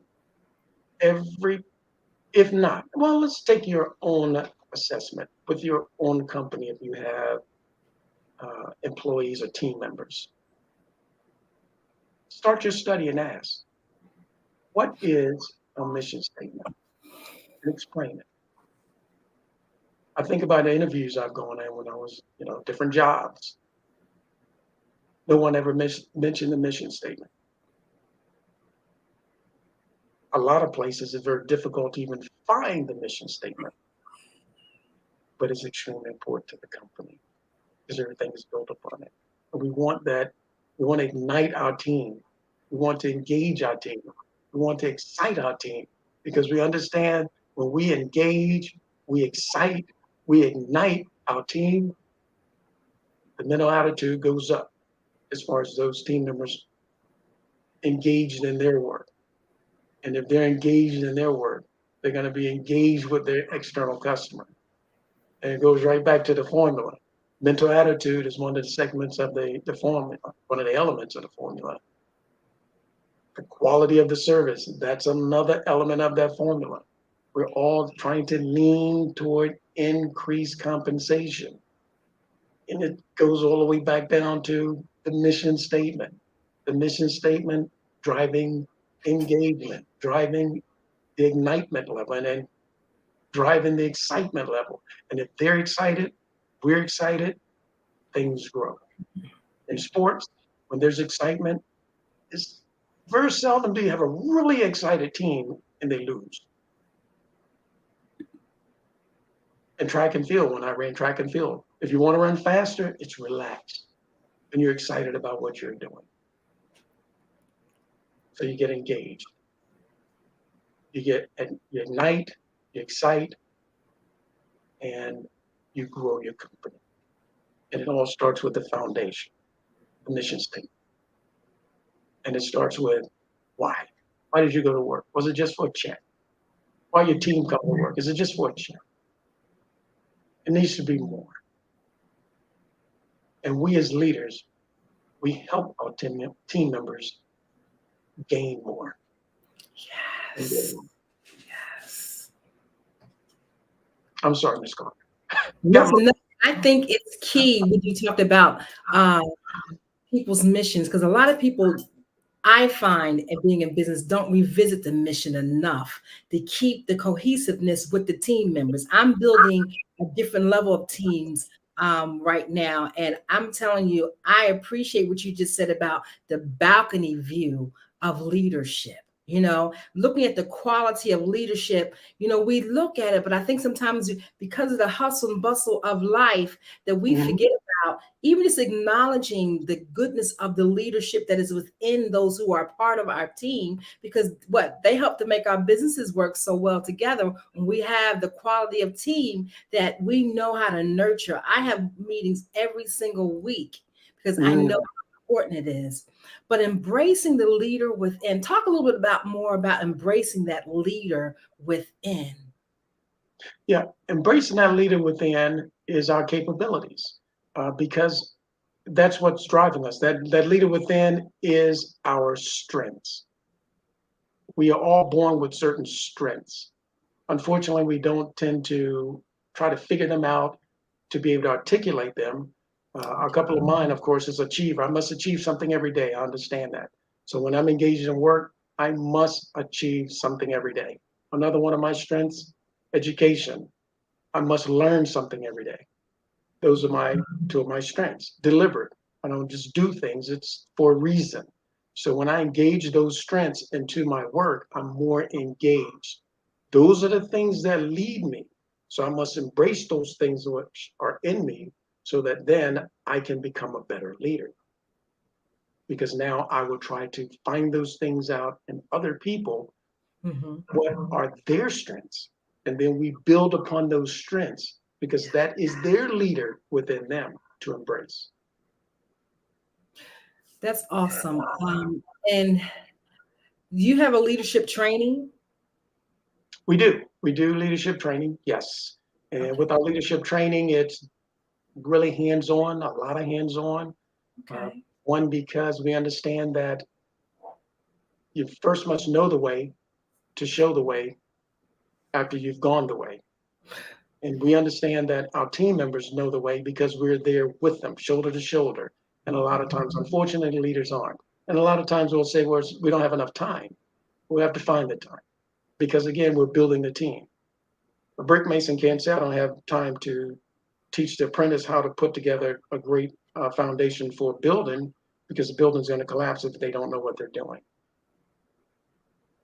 And we get in and we basically help companies improve their internal engagement, which also helps their external engagement, which is how their team members engage with their customer. But first, how do the leadership engage with their employees? People don't tend to leave companies, they leave bosses. That's a very key point. That's a very key point. So when a company gets connected with you, you teach them how to pick the quality leaders as well. Absolutely. Absolutely. A lot of that has to do with assessments.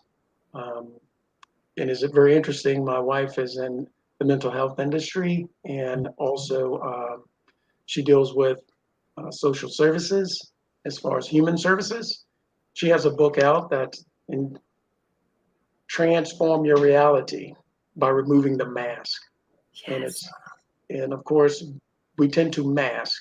When we go for interviews, we tend to mask. How do we get beyond that? How do we see what's beneath? As Michael Gerber put in his book, Blink, you can go to a person's home and you will learn more about them in 10 minutes of walking through their home than you could in a 2-hour interview. So how do we get beyond that mask? And as a company, we help employees to understand their personal strengths and develop those into their purpose, and also companies, how to help them to look beyond what's in front of them based on the mission statement.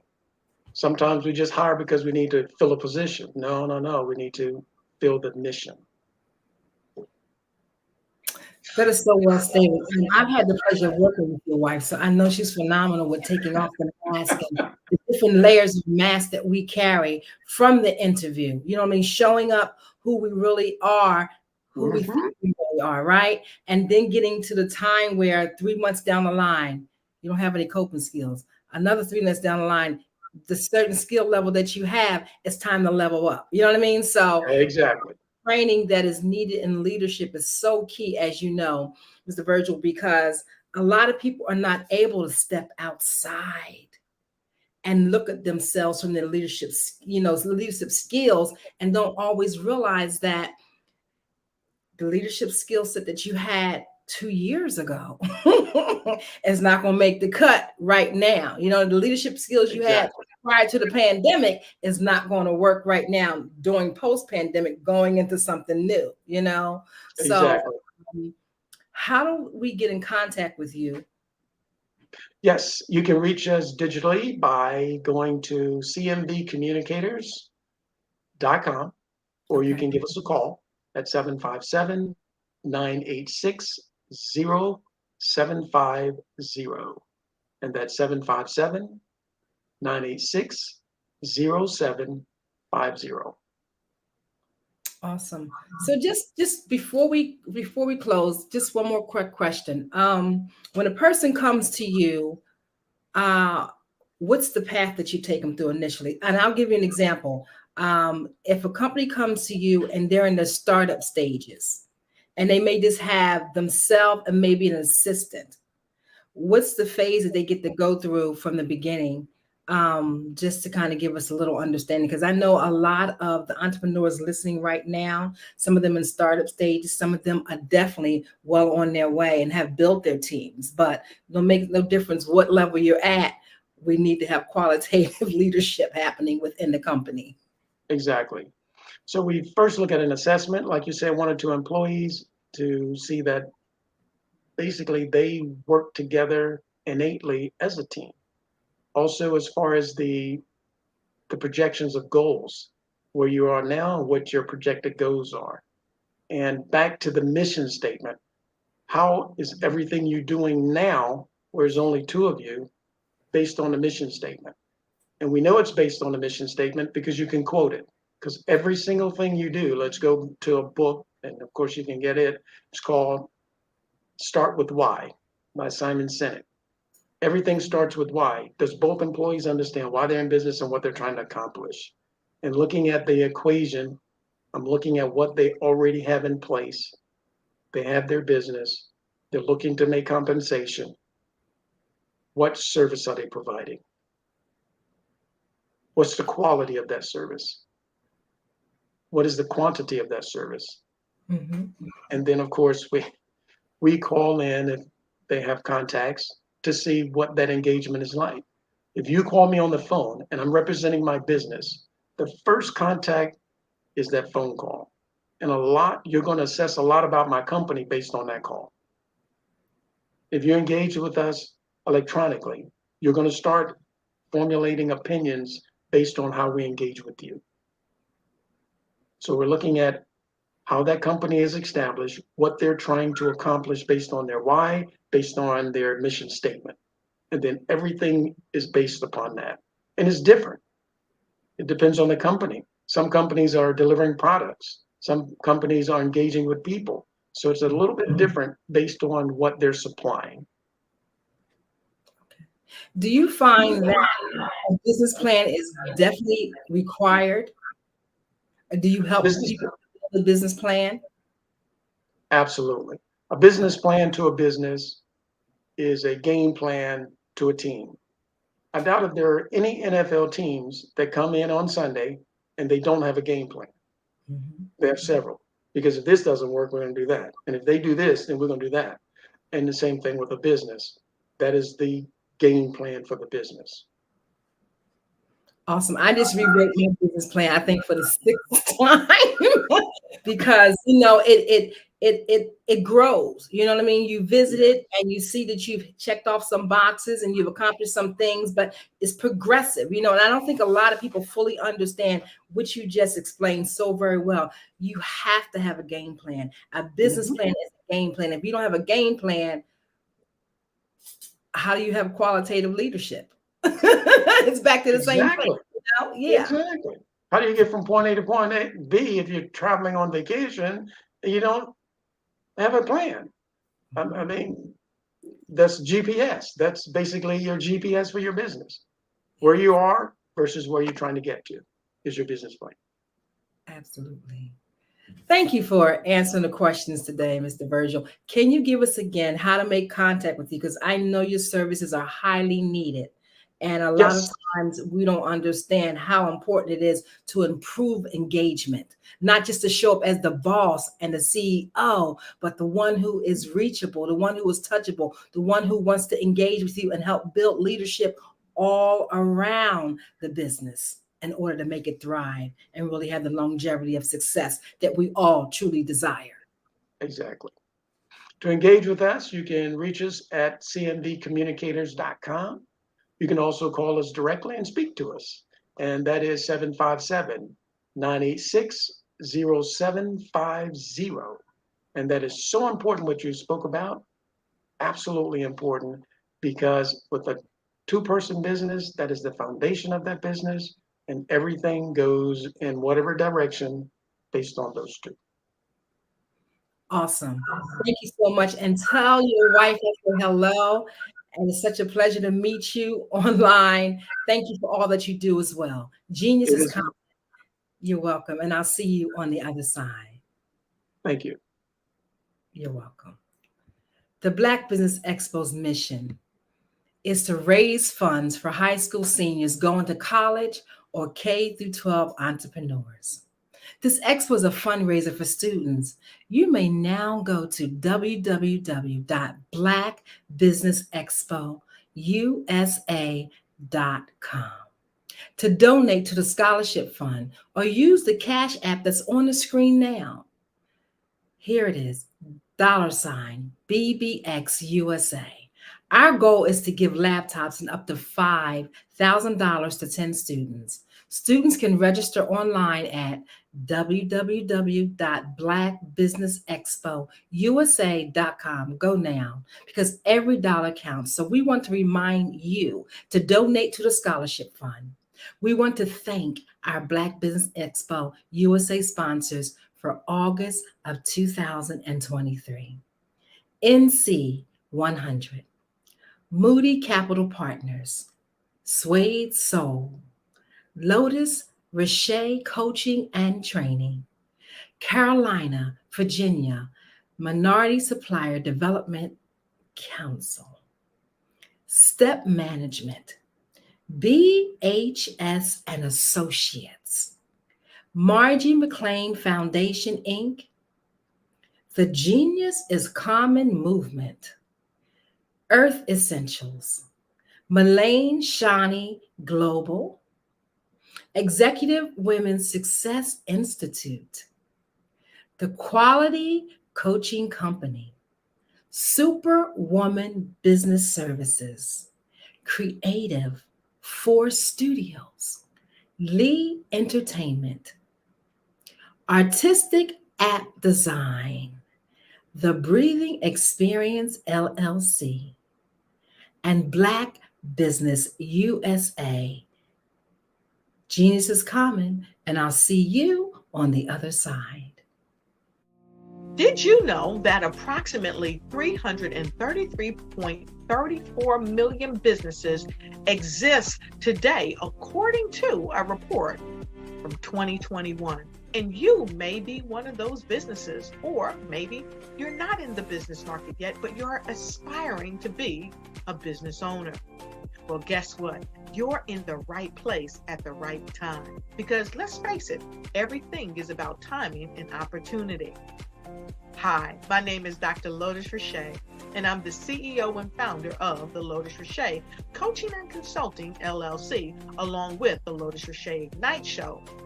15 minutes of success with Dr. Lotus Richer, as well as books to boom your business and bring who you are. And today, I want to bring this amazing message to you about the Black Business Network and the Black Business Olympics.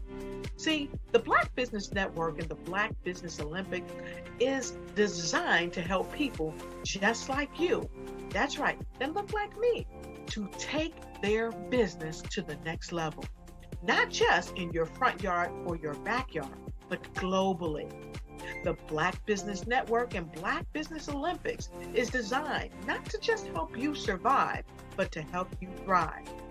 So join us today as we come together with businesses all around the world to support our students, our children, our young teens, our young entrepreneurs. What we do is we come together to help raise funds for students who are aspiring to be business entrepreneurs, who are aspiring and who are thriving in college.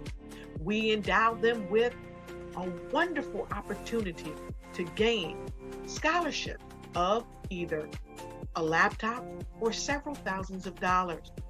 And we invite you to help be a contributor to this amazing opportunity to help someone that looks just like you. So join us today at our website and let us connect with you and help you ignite and take flight in every area of your life on the Black Business Network and the Black Business Olympics. I'll see you on the other side.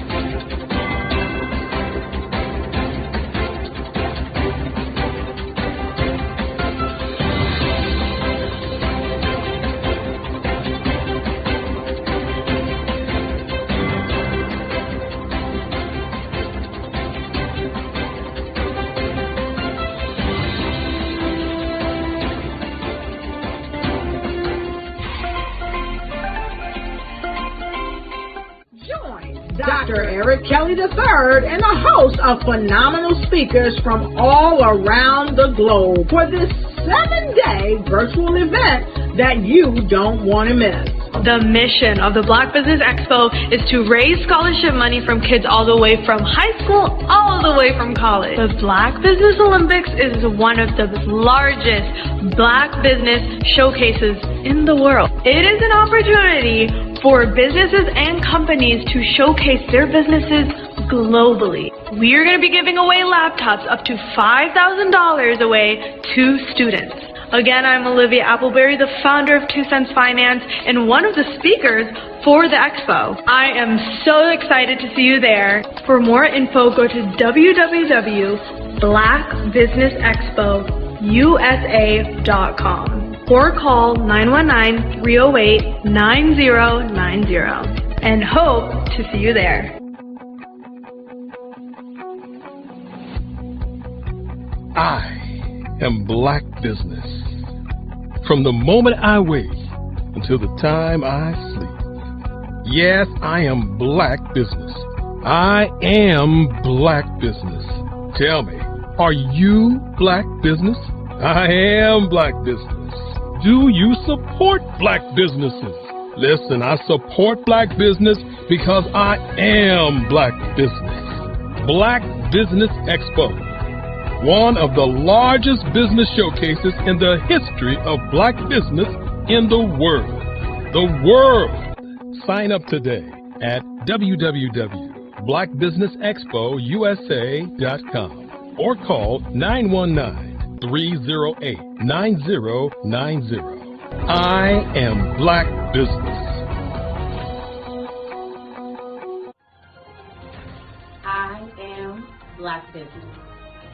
From the moment I wake until the time I sleep, I am Black business. I am Black business. Are you Black business? I am Black business. Do you support Black businesses?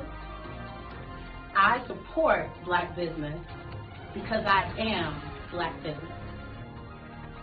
Black Business Expo, one of the largest business showcases in the history of Black America in North Carolina.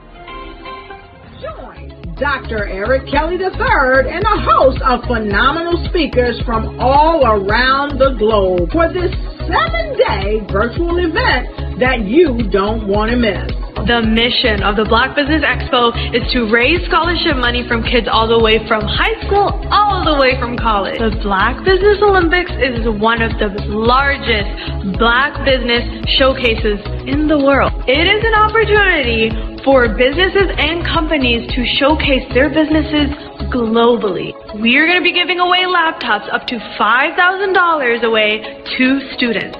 Again, I'm Olivia Appleberry, the founder of 2 Cents Finance and one of the speakers for the expo. I am so excited to see you there. For more info, go to www.blackbusinessexpousa.com or call 919-308-9090 and hope to see you there. I am Black business. From the moment I wake until the time I sleep. Yes, I am Black business. I am Black business. Tell me, are you Black business? I am Black business. Do you support Black businesses? Listen, I support Black business because I am Black business. Black Business Expo, one of the largest business showcases in the history of Black business in the world.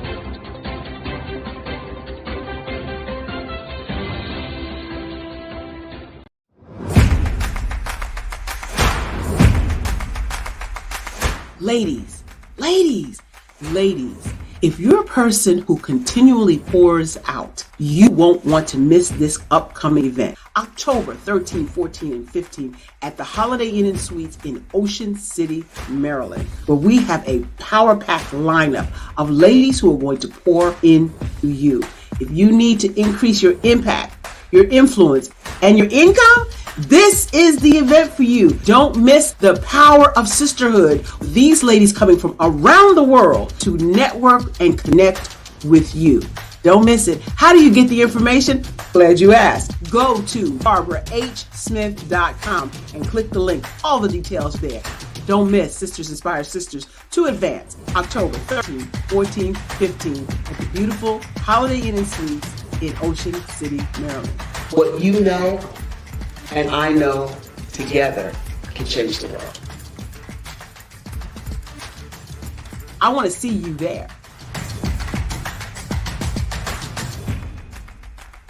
I was born in a little village on the island of Haiti.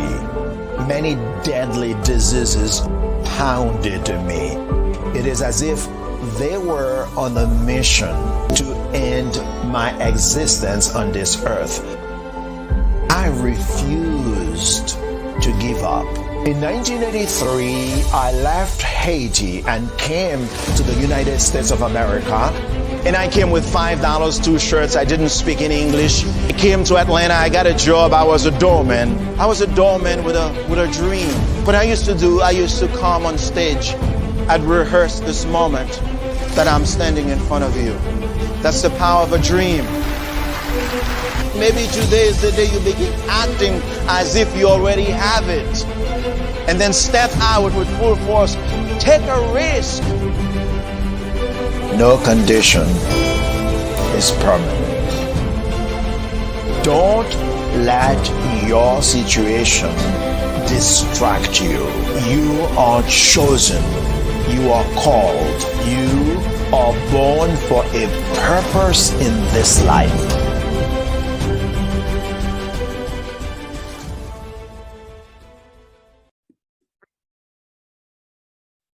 Hello, I'm Dr. Madeline Ann Lewis, President and CEO of the Executive Women's Success Institute. And my genius is helping women accelerate the path to success.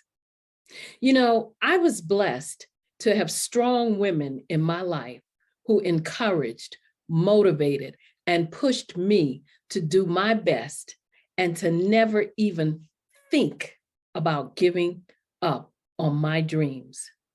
So I say to women, we must show up to rise up.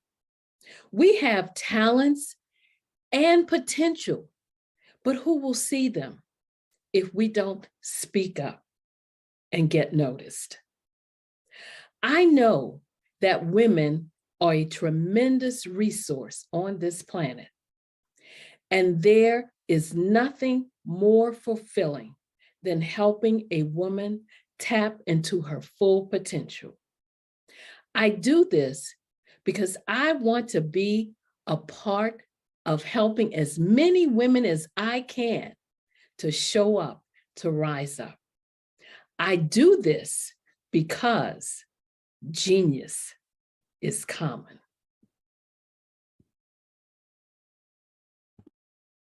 As women, you and I will contribute more to our organizations, more to our families, and more to our communities.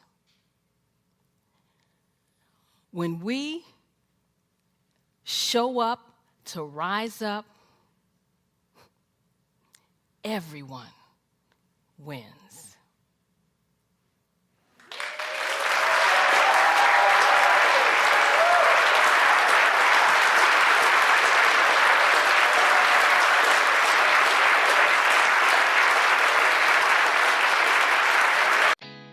Did you know women represent just 3% of Fortune 500 CEOs and less than 15% of corporate executives at top companies worldwide? Have you wondered what the secrets are to getting into the top ranks, whether in the private or public sector? Do you want to figure out how to stop being held back in your career or passed over for promotion? Then you're in the right place. Hi, I'm Dr. Madeline Ann Lewis, President and CEO of the Executive Women's Success Institute. I have decades of experience in the military, the federal government, and corporate America, and my mission is to help women succeed and tap into their full potential.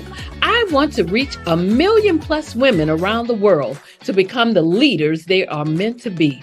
So if you want to move into a management or executive level position, or maybe you are a female veteran transitioning out of the military into business entrepreneurship, then reach out to the Executive Women's Success Institute at 301-693-3284. Let us get you on the fast track to success.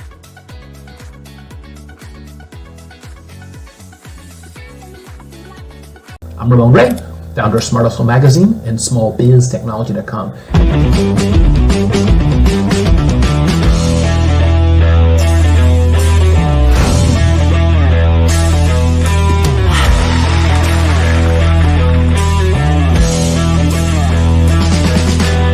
You're here today to celebrate small business success. Stand up on your feet. You rocked the house. It was amazing. Didn't we learn? For me, success comes from failure. One thing not to do is shake somebody's hand like this.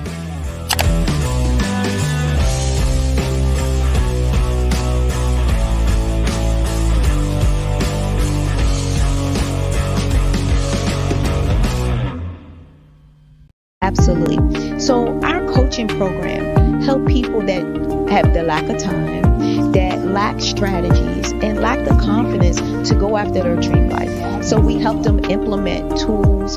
We help them implement, I love to leave the inherited lack of finances or the education behind finances. But it wasn't until I lost my firstborn, my only son, that life changed for me. And where I was going after it all, living the corporate life, hit my 6-figure income, and living in my dream house with my dream man, driving my dream car. Wow. I nearly lost it all when I lost my son. And so I realized it only takes one financial catastrophe that can change your entire life. That's what made me start All New Beginnings. Because no matter what's going on in life, there's a new beginning.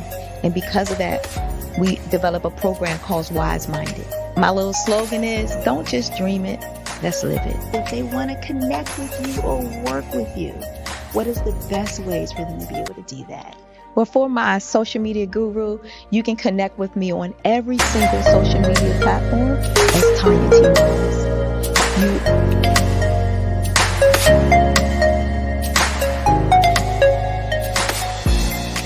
The The Black Business Expo's mission is to raise funds for high school seniors going to college or K through 12 entrepreneurs. This expo is a fundraiser for students. Please, you may go to www.blackbusinessexpousa.com to donate to the scholarship fund or use the Cash App at $BBXUSA. Our goal is to give laptops and up to $5,000 to 10 students.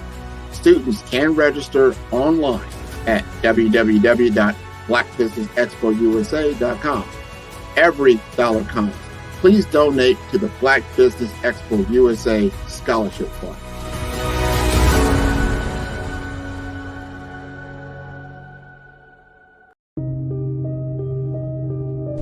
The Black Business Expo is changing my life. This year, they are giving away laptops and even $5,000 in cash to students just like me. I'm Alexis, and I want to go to college to fulfill my dream of becoming an entrepreneur. Help the Black Business Expo going to www.blackbusinessexpousa.com and also becoming a vendor, a sponsor, or donating.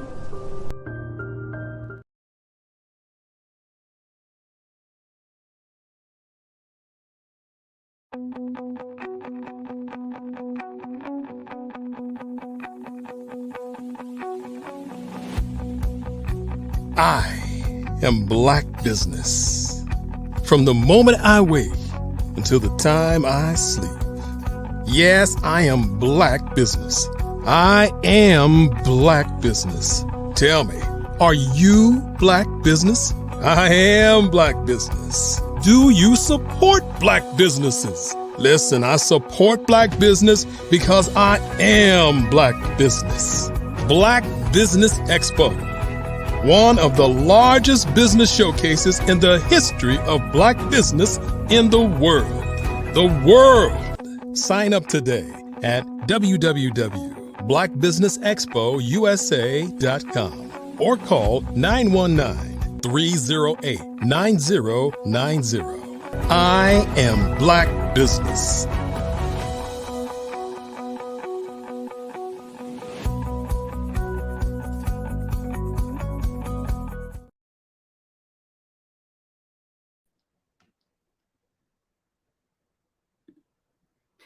Great morning, business owners, entrepreneurs, thought leaders, and corporations. Welcome to the Black Business Network.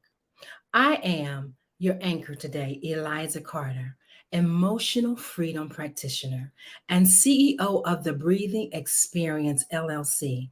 Visit me today at thebreathingexperience.com. Black Business Network is a 24-hour network showcasing Black businesses, business owners, entrepreneurs, and thought leaders worldwide. We have speakers from North Carolina, London, Singapore, Africa, Japan, and cities all over the United States. The Black Business Network is a global community sharing its business knowledge to empower, to inspire, and to educate businesses about business. Our next dynamic speakers are: one, Miss Janet Butler is a native of Ivor, Virginia. She graduated from Smithfield High School and went on to further her education at several local communities, graduating with a range of degrees in education field of studies. Ms. Butler is an accomplished self-publisher, author, poet writer, educator, and public speaker. She walked on one raise and has been published in local and out-of-state newspapers for her professional accomplishments in education as an author and small business owner. She has the pleasure and honor to share the screen with Bruce George of Def Poetry Jam, and has worked alongside many other wonderfully talented and creative professionals. She enjoys motivating and inspiring others to see longevity, but to think in the now. And our next dynamic speaker with her is Jara Clark, a mother of 2 boys. She is a graduate of Norfolk State University, where she earned a bachelor's degree in psychology. She is a former mixed fit. From September of 2018 to February of 2019, she's a commit instructor and certified in first aid, AED, and CPR. She is a young, Black fit activist mother. Her purpose and goal is to help individuals realize that fitness is more mental than it is physical. Because Jara is also a writer, she used her gift to get the message across. And this is where BEATHE, Breathe, was born. She has taken the holistic approach to help her through her journey of modeling fitness and healthy food lifestyle. Welcome to the platform today. Ladies, how are you both? Good morning. Thank you so much for having us on this platform this morning. You're very welcome. I am looking forward to hearing the jewels that you're going to share. Genius is common, and I will see you ladies on the other side. See you soon. See you soon. Good morning. Oh How my are goodness, you? we keep bumping into each other. I know. I am well this morning. Happy Sunday. Well, you too. Thank you so much. Thank you for joining me today on this platform. Yes, thank you for the invite. So we know that you're an author, and I really want to get into it. You know, I love your books, but I wanted to talk a little about your upbringing. Ivor is a remote farm. Yes, it sounds unique and inspiring. How did your early experiences shape your perspective on life and writing? Well, my early experiences were shaped because of the farm. I enjoy so much being a country girl to the heart and soul of me. That's the core of my essence. Being on the farm, it gives you so much free reign to do what you want, say what you want, and be your authentic self at all times because your surroundings are so vast and natural and wide. There's not a lot of people out there, as you can tell. And with a lot of trees and nature and just with family alone, I said it just allows me to be who I am and be able to be creative and write based off of nature. I love it. I love it. See, I'm a country girl, but not as far as country as you, right? I still had neighbors next door and all of that, but I can attest that having a lot of nature around does change your perspective on life because you get a chance to really attune yourself with the world. But you have a book, Memoirs of the Heart, Mind, and Soul. It's already touched so many hearts. Can you share some insights into the themes and emotions that inspired this collection of poetry?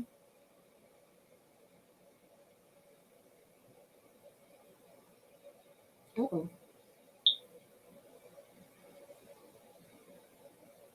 Seems we've lost her. Don't worry, y'all. She'll be right back. You gotta love the internet.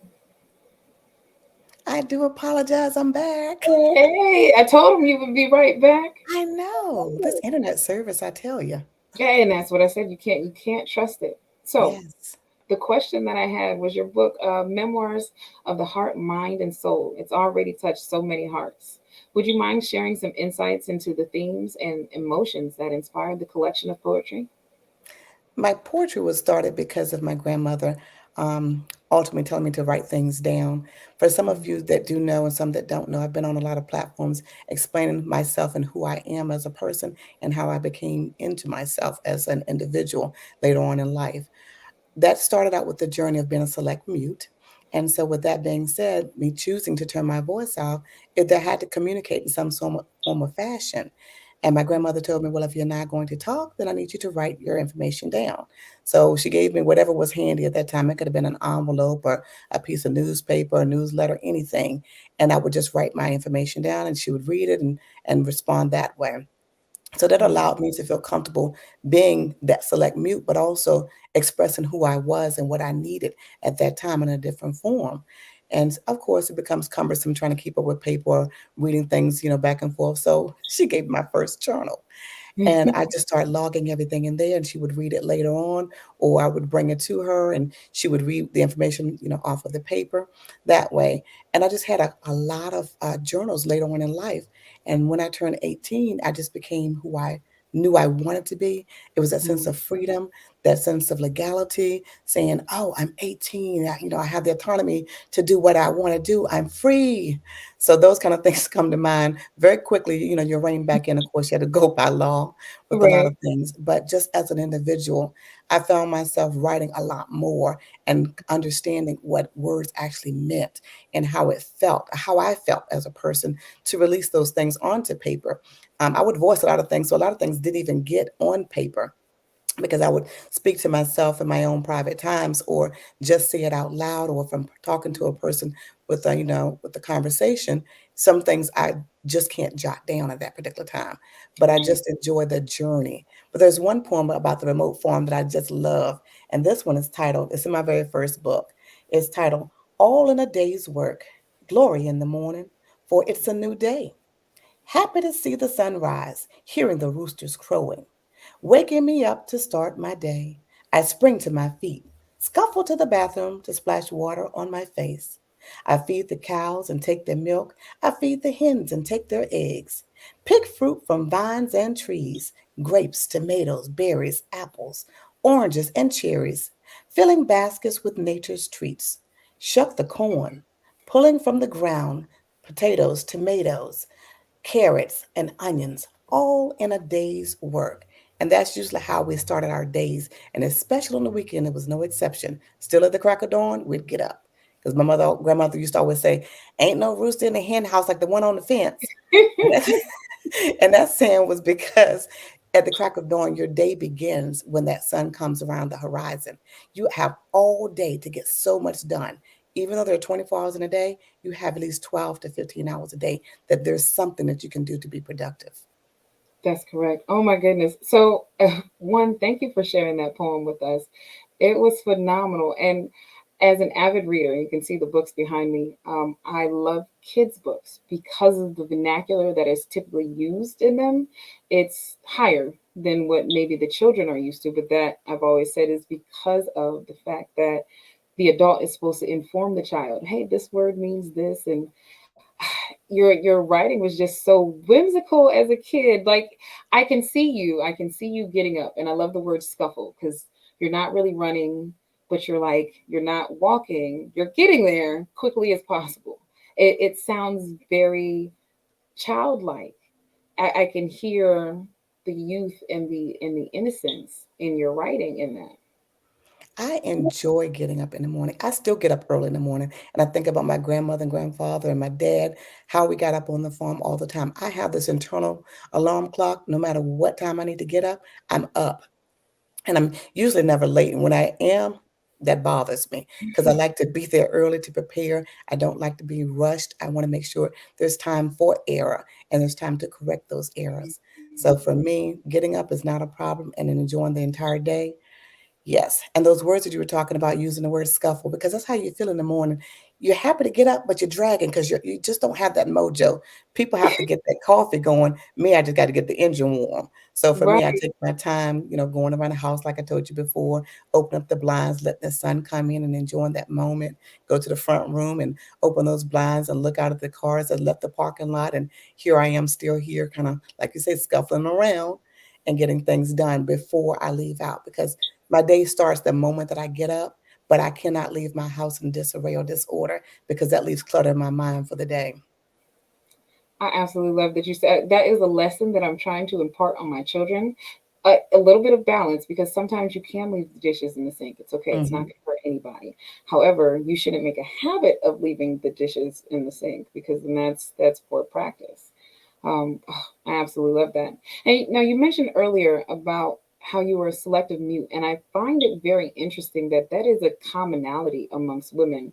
Um, Maya Angelou was one. I'm not going to name a bunch because Maya Angelou is my favorite. Um, Yes.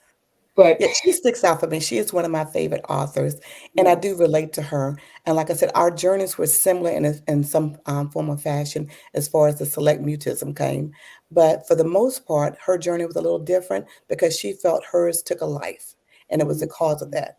And in some ways, mine was taking my own life by turning my voice off and not being heard. Because when you're not heard, you're not seen, and not seen, not heard. And I just remember hearing the old fashioned saying children were to be seen and not heard. And I took it so personal that I internalized that I didn't matter. My voice needed to be shut off. No one wanted to hear what I had to say. I was irrelevant. I was not important. So that was my journey for the longest time. It was about a good 6 years, 7 years, but it was from age 8 to age 13. And a lot of the times when I came out, I started talking again, it was only to family members or people I felt very, very comfortable with. Going out, no, I did not do that. oh my goodness, I can only imagine. There's a movie on some platform about the two twins that were silent, but they only spoke to each To other. each other. Yeah, and I it's saw that movie as well because they had that connective bond. And I correct. had that with my younger brother. Unfortunately, he was murdered.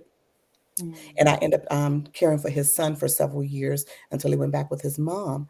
But I understand that connection. Like I didn't even have to talk to my brother when I knew he passed. I had that internal, even though I wasn't even a twin. We have a twin. He has a twin, or had a twin rather. Had a twin sister, and that's my baby sister. And it's just funny because they were so opposite of each other, but he and I connected so much more. And I never had to really speak to him. It was almost like we spoke telepathically. I So can see that that. was another way for me that I did not always have to express myself because he always knew. And then when this happened to him, I knew it. My stomach hurt. My headache came on. I couldn't even function. I had to lay on the bed. And my husband at the time asked me, "What in the world is wrong with you?" I said, "I don't know. I feel like a Mack truck just literally hit me. I want to cry. I want to scream, but I don't even know why." And then my voice just shut right off. And I tried to call my brother. He wasn't answering. I was like, "It's got something to do with him because of that connection." I just feel like something happened that I felt this heavy burden. And I tried to call him back. And then we had pagers, which is ironic. So I paged him, and I paged him 411 to say it wasn't an emergency, but he knows to call me.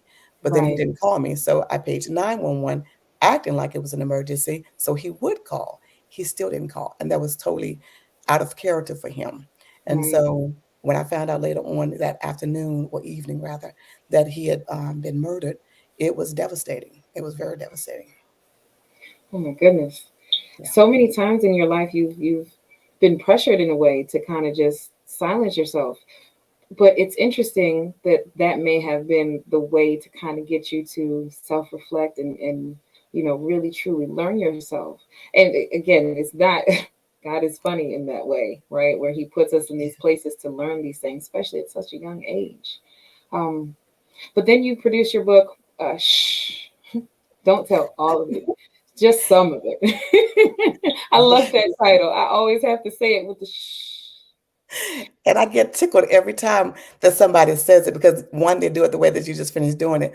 Two, that's like, well, what's behind that title? I was like, well, it's a little more salacious than the other ones. so, Ooh, that's right. It was so like my titles, captivating. like I told you before, my titles were very purposely written and created along with the covers for my books. I had to really sit and think about what I wanted to convey to the world, how I wanted to get my message across, both in the illustrations as well as in my words. But I needed it to pop before you even read the synopsis on the back of it. I wanted you to see it. That front cover, just like when you see me coming, you see the front of me before you see the back of me. Ooh. And so that was a big thing for me. So my covers, I've always told people, I said when I chose them strategically along with my publicist. And if you turn them opposite of each other, you'll find the two faces on the left that were going one way. That was my first two books. The two faces on the right were my last two books. And I switched those. And when you put them in the categorical square or rectangle for this matter, they're all facing each other. And it's called the circle of life. Wow. Oh, that's deep. So, Oh, but that don't tell it all. That's what grandma used to say. What happens in the house stays in the house, so that's to right. speak.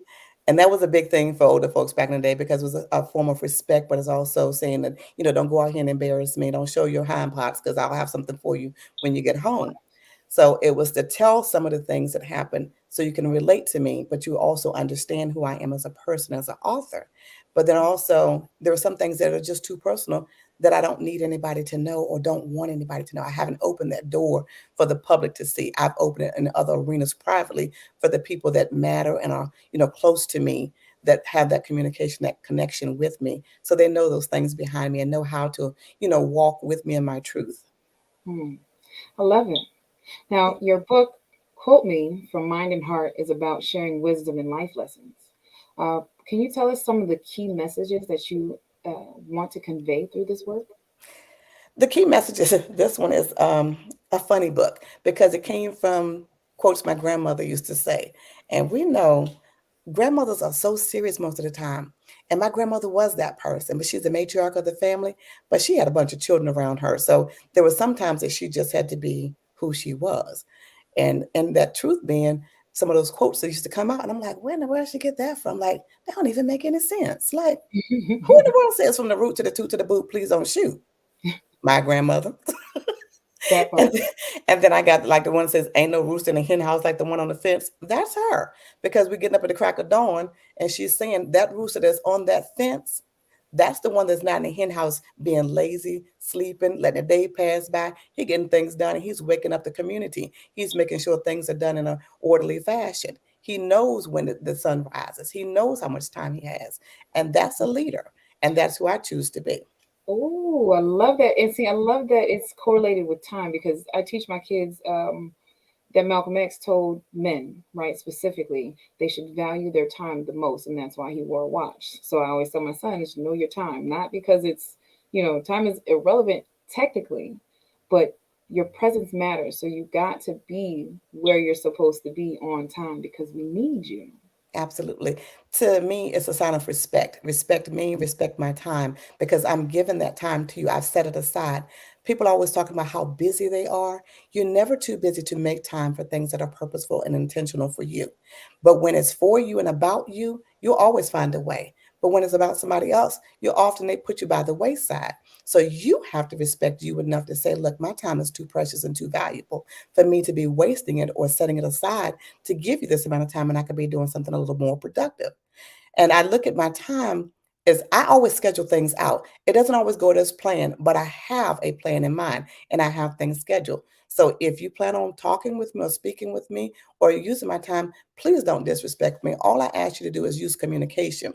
They have so many forms of it. Everybody's walking around with a phone nowadays with them in their pocket, in their hand, buzzing in their ears. So there's no reason that you cannot pick the phone up to call me, text me, email me, drop a pigeon mail, some form of communication, just to let me know you're running late or we have to reschedule. But there's another quote in the book that I like to read. And this one's from the third book about Quote Me from a Heart, Mind, and Soul. And it's on page 26. The morning sun rises above you, so rise up. Life begins at dawn. Wake up.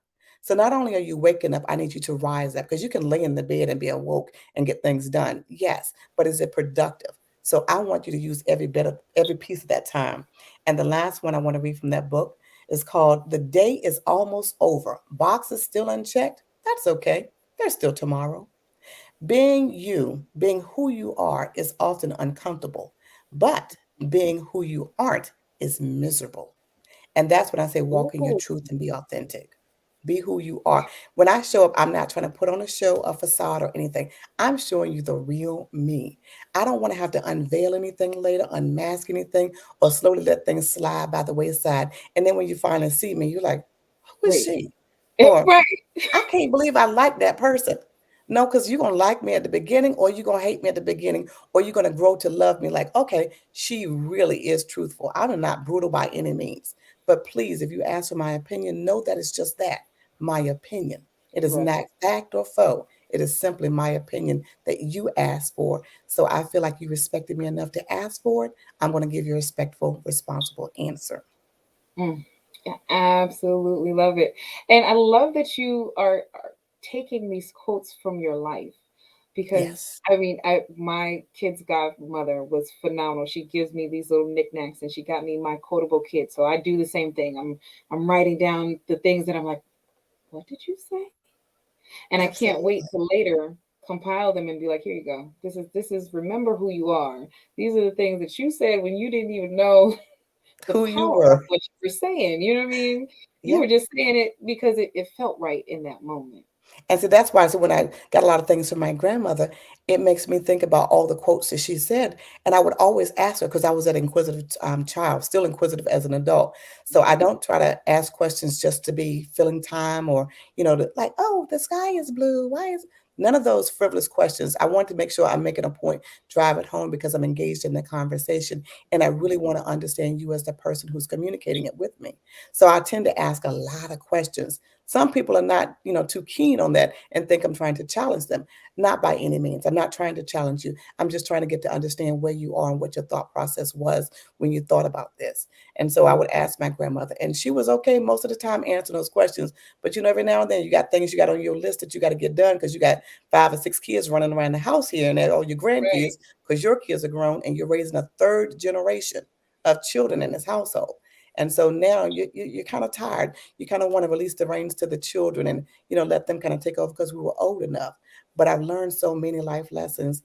And I'm not that person to react. I'm more of that person where it says I'm an emotional person, but I think logically. So I respond logically because I give myself that time to reflect upon things. And I think those attributes, right? You as a phenomenal listener, an active listener, an engaged participant makes you a great educator. And you've had extensive experience as an educator.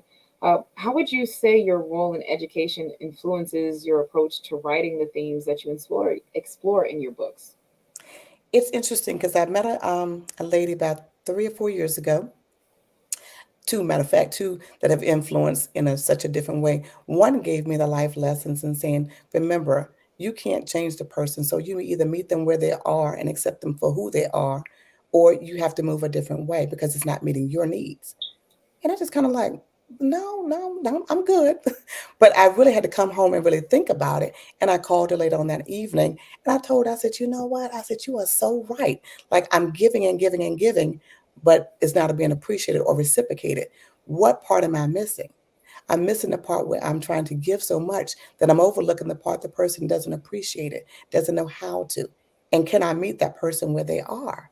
And at that time, no, because I can't accept anything less. I can't accept anything that's subpar.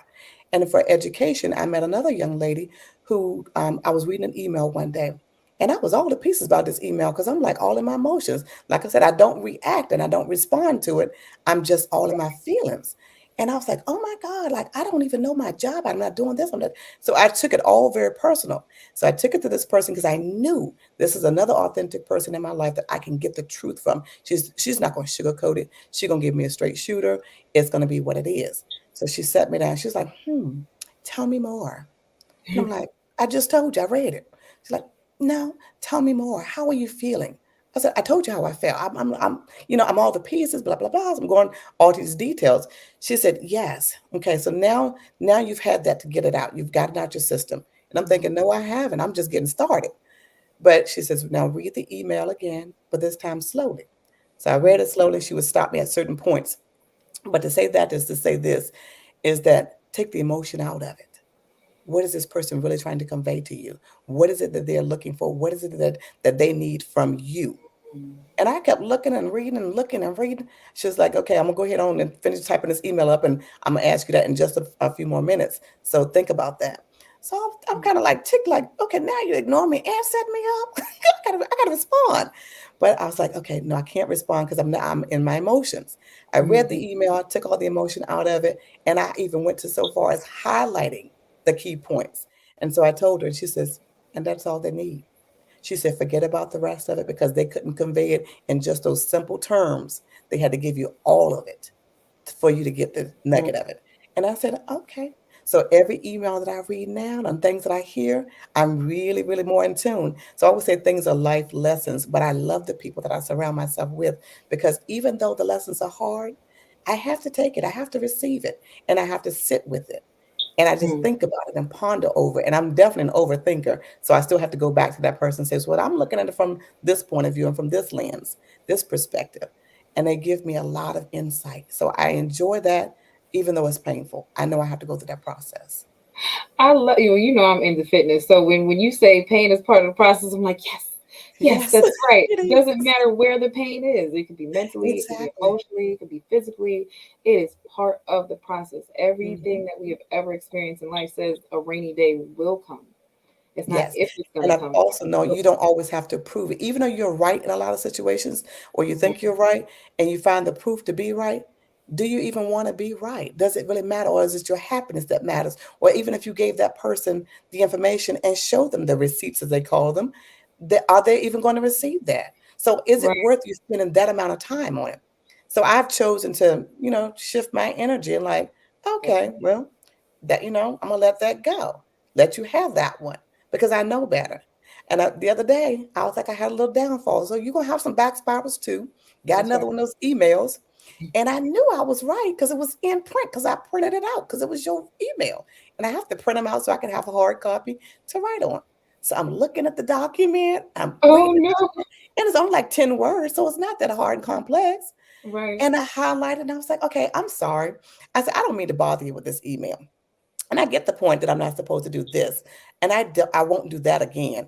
But this part right here, I'm having a hard time with because right here in your email on your card, you said I need to do X, Y, and Z. Did I Mm. not do that? Did I miss that? And the person never responded. So I let Right. it go. I said, you know what? I said, I did my part. I did what I was told to do, what was in writing. And I asked the question for clarification. I have to let it go. And I did. So I can smile again. There you go. I love it. Now, as an author, and you've written 4 books. I'm only on one and a half, right? It's the process. I haven't found that sweet spot. Can you walk us through your creative process when writing poetry? Like, how do you translate those emotions and experiences into a beautiful verse? I give it to you raw first, which is me. I'm the author. So I give it to myself completely raw, whatever it is on my heart, whatever it is on my mind, however it comes out, broken English or curse words, slang words, whatever it is, I put it on a piece of paper and I go back and I just sometimes I put it in the pocket, I'll let it be and let it rest. But then other times I needed to really finish that piece up. So if it's speaking to me in such a loudness, I have to go ahead and, edit it at that particular time. And I look at it, I read it for what it was, I mean, in the raw state that it was in, and where do I want to go with this? What message am I trying to convey, and what audience am I trying to, convey that message to? Because your audience does matter. But most of the time, I'm writing for me because it's my form of therapy. So it's my self reflections.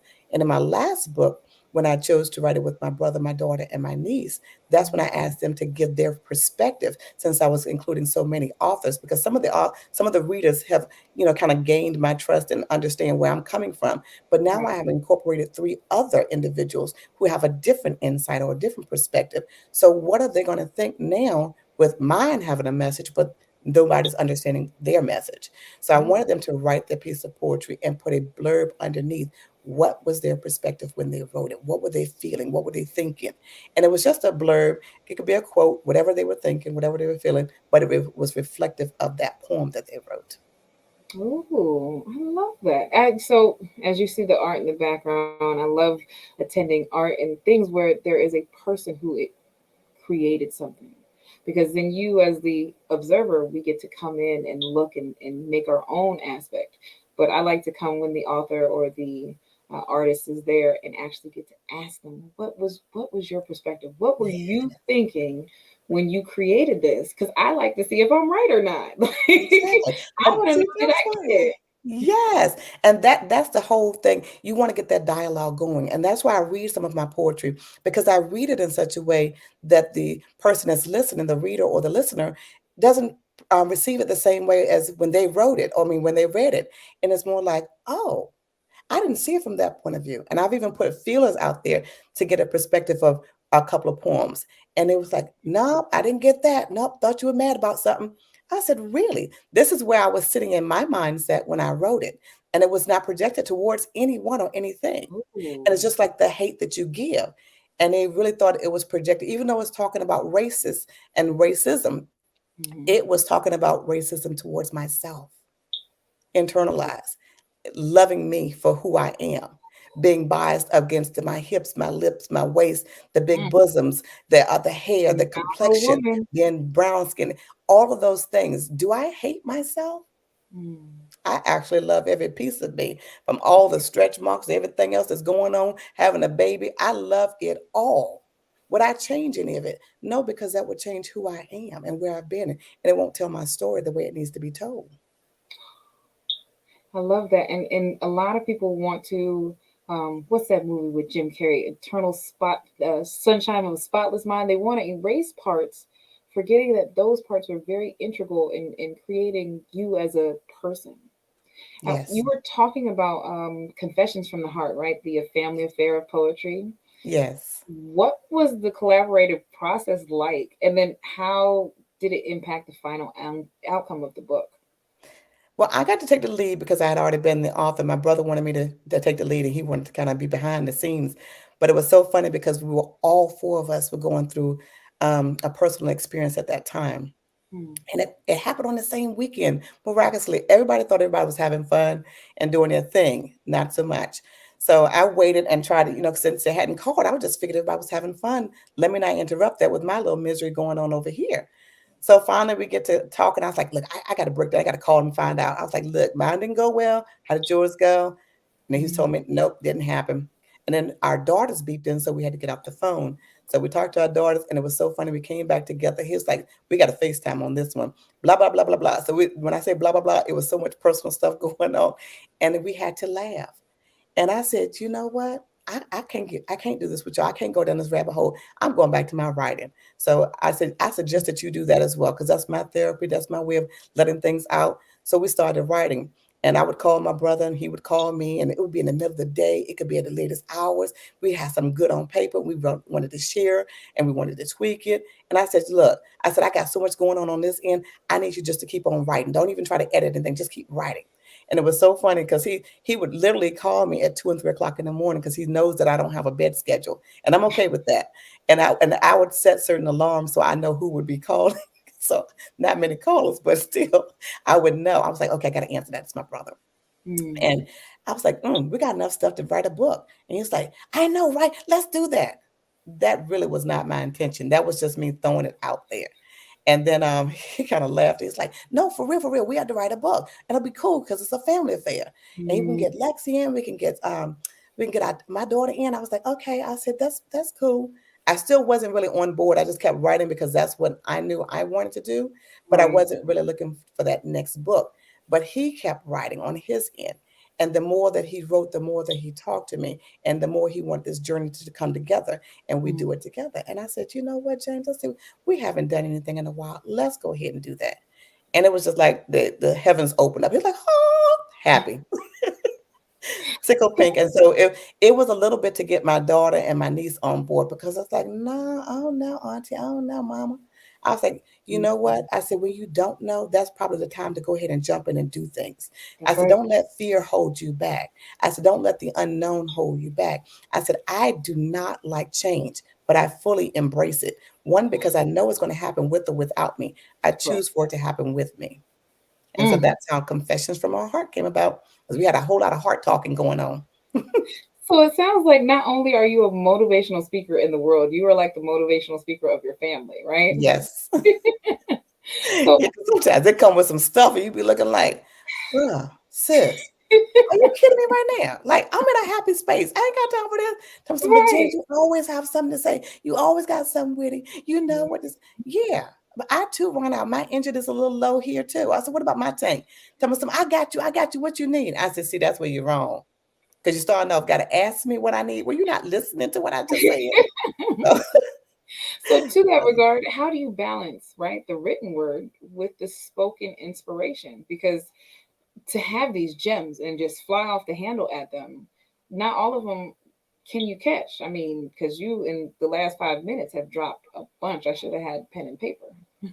And see, and that's how I learn in life too. Like I get so many nuggets. Like even the last interview that I was listening to on here just before we came on, it was so many pieces. I was like, oh my God, I don't have my little pad of paper, because I usually keep something to write with by me. But my problem with that is I don't have a neat handwriting unless it's intentional. So I tend to miss parts of the pieces. I'm like, okay, what was that letter? What was that word? That doesn't sound like what they said. Unless it's recorded, I can't go back to it. And sometimes for me, like with Dr. Kelly, last interview, he told me, he says, um, you were so funny behind the scenes. What happened? He said, that camera came on and you was like, yes, my name is Jen Butler. And I said, I know, I know. I'm sorry. I said, it's sometimes it's where you are, you change your, your viewpoints or how you want the world to see you. So if I'm in that moderator position, I want to look like the anchor that I'm supposed to be and hold it down. So try not to be too funny because it wasn't a comedian show, a comical show, and I wasn't that arena. So that's why I looked at it that way. And he was like, no, I just need you to be you. I was like, oh, well, we got that then. Right, you should have told me that from the jump. Exactly. So when I leaned into it, I was like, genius is common, y'all. I'm just telling you, you got it inside of you. You live it, you breathe it. You are it. Genius is common. Genius is common. Well, to that, right? What advice would you have for aspiring writers who want to infuse positivity and inspiration into their work, much like you have your poetry? My advice to anyone for anything, even if it's not writing, even if it's just living life, I always sit and say, ponder over things before you react to something, before you respond to it. Don't react because you only have that split moment to make that first or last impression. You can have done wonderful things throughout your entire life. I am 50 some years old. I could have went miraculously every single day, hit points, blank bullets, everything all straight and look wonderful. But that one time I'm human and I fall, that's the one thing they're going to always remember. And so I say, reflect on you, take it in, internalize, think about it. Don't be like me and overthink it because I can give it to you from every angle, but I want you to process it and then let it go. If it still bothers you or is still on your mind, it's meant for you to address it in some form or fashion. Now you have to think about how it is that you want to show up for that conversation or how it is you want to show up for that interview. So think about it first. That's my process. Is just think about it. Ooh, that's so powerful. I got in as I transformed, I got into fitness and I had to do that. I had to step in and be like, what are you going to look like today? What do you want these people to receive from you? Absolutely. And I love the fact that you brought fitness in because it's dealing with the mind, body, and soul. And notice all of my books attack that mind, body, soul, and spirit, but you attack it physically because when your body's in tune, your mind is right, you feel good. We always know when we lose those couple of pounds around, the midsection, we are like, Right. oh, look at me, boo. Don't you notice it? And you just feel wonderful. So you convey something different than when you feel heavy and your mind is not clear or your body is not where you want it to be. So it doesn't have a package to fit in, but you have to fit your own wrapping. So you make that for yourself. So I love that about you. Thank you. And thank you so much for joining me today. It has been wonderful with as far as Yes, I it's had talking with always a pleasure chatting with you. you. Yeah, thank you. Ladies, I love your authenticity. I tell you, and the rawness of the truth that you brought today. Poetry didn't always think about it as therapeutic. You know what I mean? Yes. Always going with the flow of the rhythms and the rhymes, and I'm just grateful for the insight that you brought today, Janet. And Jara, the way you were able to just articulate and go back and forth in your fireside chat. A lot of times I think as women, we miss that. We've got to be our authentic self, even in the most challenging times, because that's the time we get to release it, right? Let it go and get back to our flow. Because anything that keeps us stuck, we don't want it anyway, That's exactly. Sometimes we are stuck, but we know now how to get out of being unstuck. You know what I mean? So I truly, truly appreciate your queendomship that you operated in today. And I can tell this is the flow of your lives. So thank you. And I will be connecting with you both. I thank you for your time. And genius is common. And before I close out, how do we get in contact with both of you before I say that? Well, for me, you can get in touch with me on Facebook, my first name and last name. Well, actually, it's Janet Slade Butler because I use my maiden name as well. And Crafted Right from the Heart. I also have a website for that. And then you can go on Amazon to buy my books at bit.ly, bit.ly / craft, CRAFT, right, WRITE. Nice. Beautiful.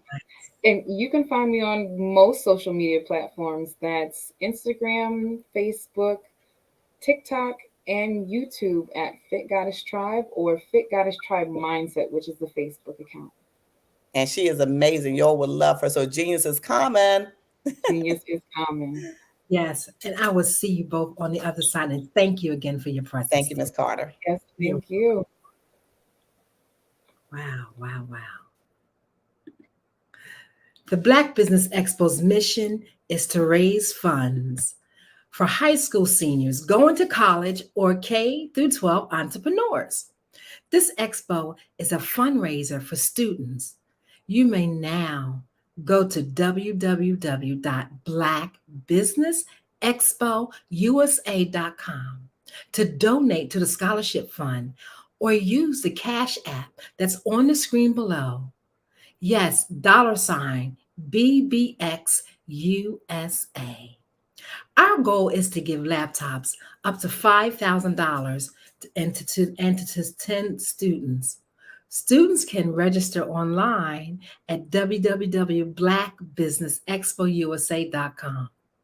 Every dollar counts. So we want to remind you to donate to the scholarship fund now. We want to thank our Black Business Expo USA sponsors for August of 2023.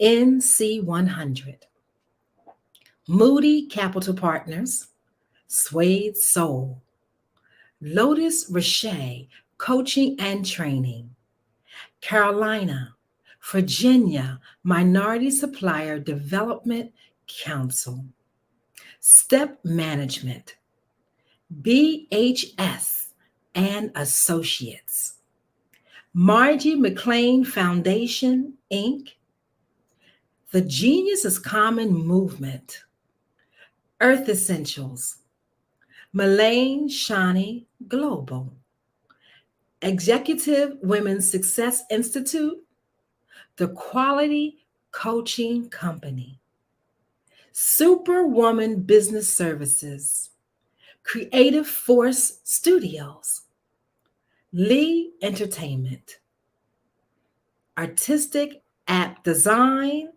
The Breathing Experience LLC, Black Business Expo USA. For Genius is Common, and I'll see you on the other side.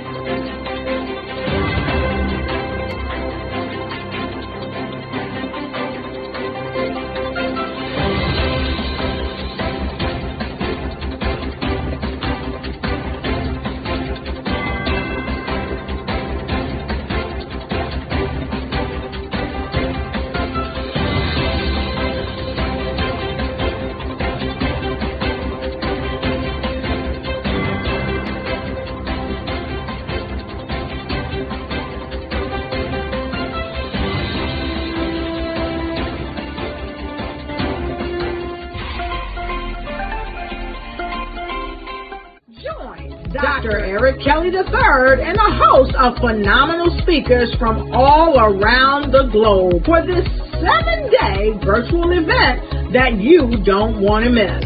The mission of the Black Business Expo is to raise scholarship money from kids all the way from high school all the way from college. The Black Business Olympics is one of the largest Black business showcases in the world. It is an opportunity for businesses and companies to showcase their businesses globally.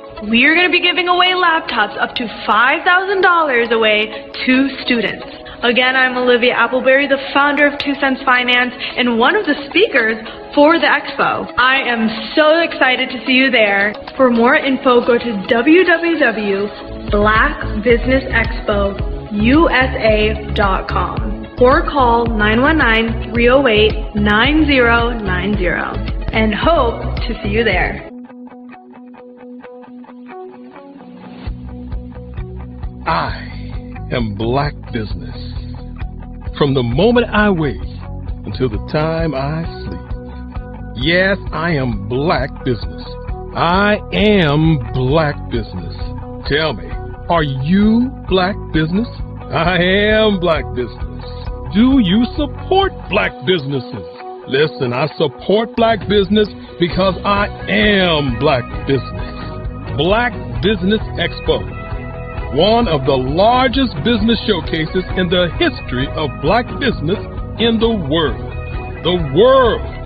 Sign up today at www.blackbusinessexpousa.com or call 919-308-9090. I am black business. I am black business. From the moment I wake until the time I sleep, I am black business. I am black business. Are you black business? I am black business. Do you support black businesses? I support black business because I am black business. Black Business Expo, one of the largest business showcases in the history of Black America in North Carolina. Join Dr. Eric Kelly III and a host of phenomenal speakers from all around the globe for this 7-day virtual event that you don't want to miss. The mission of the Black Business Expo is to raise scholarship money from kids all the way from high school, all the way from college. The Black Business Olympics is one of the largest black business showcases in the world. It is an opportunity for businesses and companies to showcase their businesses globally. We are going to be giving away laptops up to $5,000 away to students.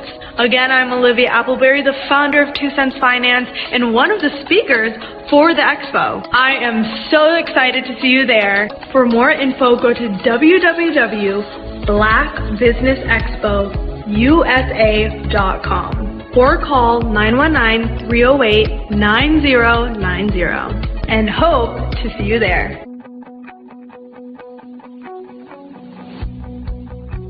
I am black business. From the moment I wake until the time I sleep.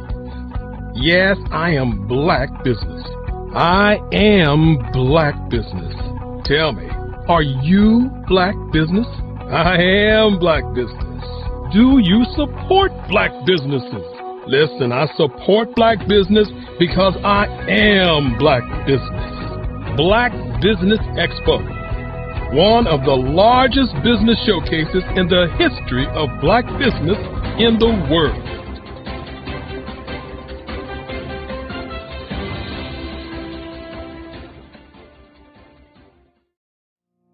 Did you know that approximately 333.34 million businesses exist today, according to a report from 2021? And you may be one of those businesses, or maybe you're not in the business market yet, but you're aspiring to be a business owner.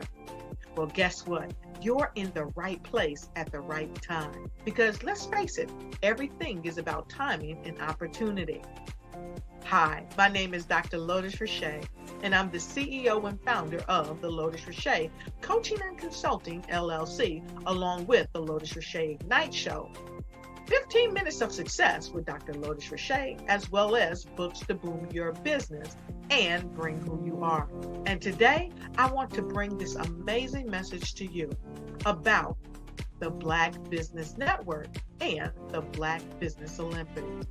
See, the Black Business Network and the Black Business Olympics is designed to help people just like you, that's right, that look like me, to take their business to the next level. Not just in your front yard or your backyard, but globally. The Black Business Network and Black Business Olympics is designed not to just help you survive, but to help you thrive. So join us today as we come together with businesses all around the world to support our students, our children, our young teens, our young entrepreneurs. What we do is we come together to help raise funds for students who are aspiring to be business entrepreneurs, who are aspiring and who are thriving in college. we endow them with a wonderful opportunity to gain scholarship of either a laptop or several thousands of dollars. And we invite you to help be a contributor to this amazing opportunity to help someone that looks just like you. So join us today at our website and let us connect with you and help you ignite and take flight in every area of your life on the Black Business Network and the Black Business Olympics. I'll see you on the other side.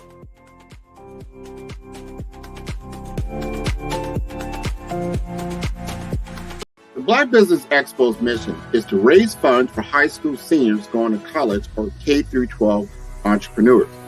This expo is a fundraiser for students. Please, you may go to www.blackbusinessexpousa.com to donate to the scholarship fund or use the Cash App at $BBXUSA.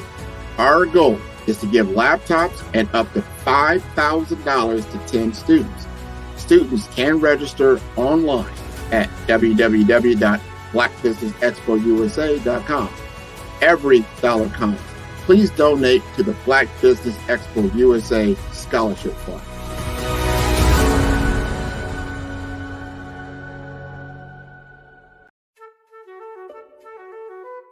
This is Dr. Arnold T. Petsworth. He's the owner of Petsworth Vet World, a veterinary clinic in Hopton, Connecticut. His patients include dog, cat, frog, fish, Goldie, dog, and this alpaca. Due to doctor-patient confidentiality, we can't tell you their names. Business at Vet World was steady, and then quarantine hit. Neighbors brought new four-legged friends into their homes.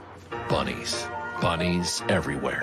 Dr. Petsworth welcomed these new patients with open arms. The only problem? There were more appointments than he could manage. That's when Dr. Petsworth turned to his American Express business card, which offers spending potential that's built for his changing business needs. He decided to hire a new assistant, Julio, and with spending power built for business purchases, he used his card to furnish a new exam room. Together, Dr. Petsworth, Julio, and American Express Business made sure all the pets of Hopton got the love and care they deserve. And everyone was happy. Get the card built for business by American Express.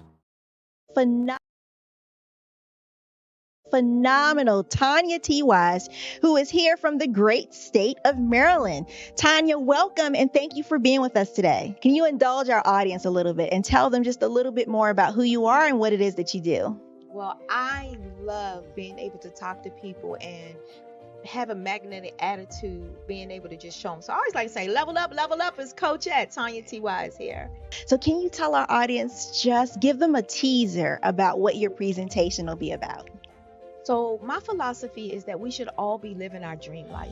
So tomorrow I'm going to talk about how you start living your dream life. What are some of the things that you thought about in your childhood that you just kind of let go and dormant? Wow. And I want to reignite that and just give you some pointers and some tips, some tools, some strategies to be able to start living your best life now. And guess what, Wanda? And leave an inheritance for your legacy.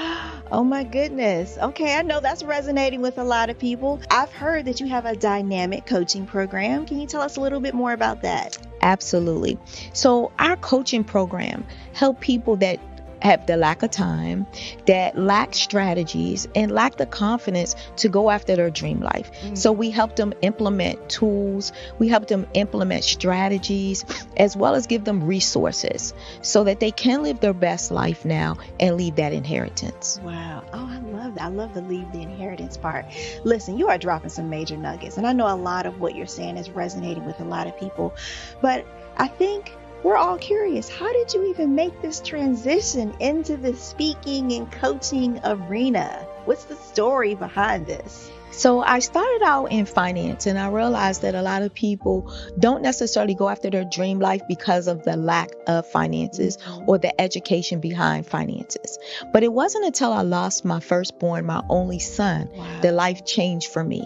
And where I was going after it all, living the corporate life, hit my 6-figure income and living in my dream house with my dream man, driving my dream car. I nearly lost it all when I lost my son. And so I realized it only takes one financial catastrophe that can change your entire life.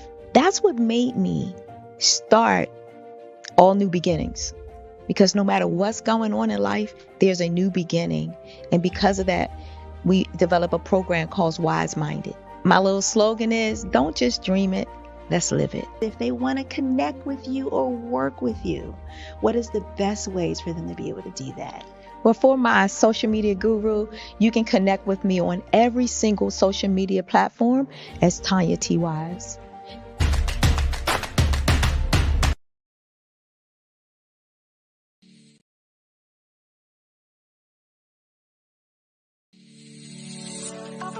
Did you know that our black dollar only lasts for 6 hours in our community? Yet other communities, their dollars last for 19 to 30 days. The Black Wall Street Nation. Black Wall Street Nation. Yes, that's why we created the Black Wall Street Nation. Black Wall Street Nation is a centralized directory available to all black businesses across the world. It was created for businesses like you, the ones that want to start and the ones who have a dream that have already started, such as businesses like Drop in a Bucket Productions, Valito Foods, Sugar Tea Branding Firm, All the Dazzle, Bun Cakeaholic, Miss Riot, and you. We'll have marketing, seminars, and some funding coming soon just for you. So, we want you to come and join www.blackwallstreetnation.com. See you there.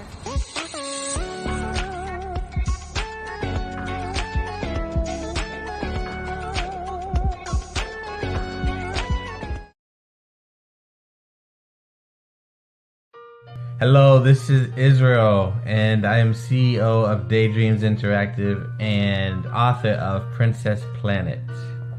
So, genius is common, and as a kid, I loved to daydream. Even as an adult, I loved to daydream. And when my daughter became 6 and loved princess characters, but we just could not find the diversity that showed her, we created our own characters. So, for instance, you have Princess Nulu right here. Princess Nulu is from Uganda, and her genius is that she loves to take care of animals. She can actually even listen and hear what they say. And then we have Princess Isabella right here. Princess Isabella, she's from Cuba, and her genius is biochemistry. One day she hopes to eliminate disease. Then we have Princess Nia right here, and Princess Nia is based off of my daughter, and she is what she wants to be, the greatest dancer alive. So that's her genius. So what's your genius? My genius is my imagination. Genius is common.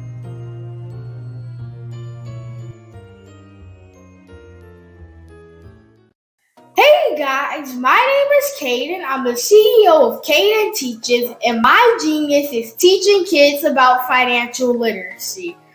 Throughout my financial products, such as my financial flashcards, my activity book, and my newest project, my financial bus, which I bought.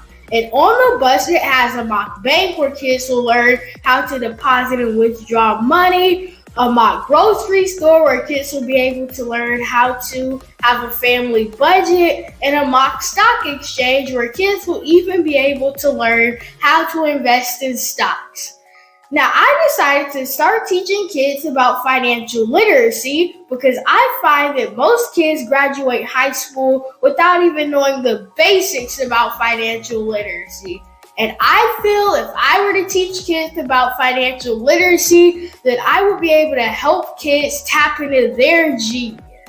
And I actually learned about financial literacy to my dad because I would go to business meetings with him, and I would always see that they were talking about financial literacy. And at that point, I didn't understand what financial literacy was. So I took it upon myself to learn about financial literacy and teach it to kids in a way that they could understand. But I want you guys to help me help kids tap into their genius by going to my website, cadenteaches.com, and you can sew into me in my financial bus by going to my GoFundMe link. And remember, if Caden can, you can too. Because genius is common.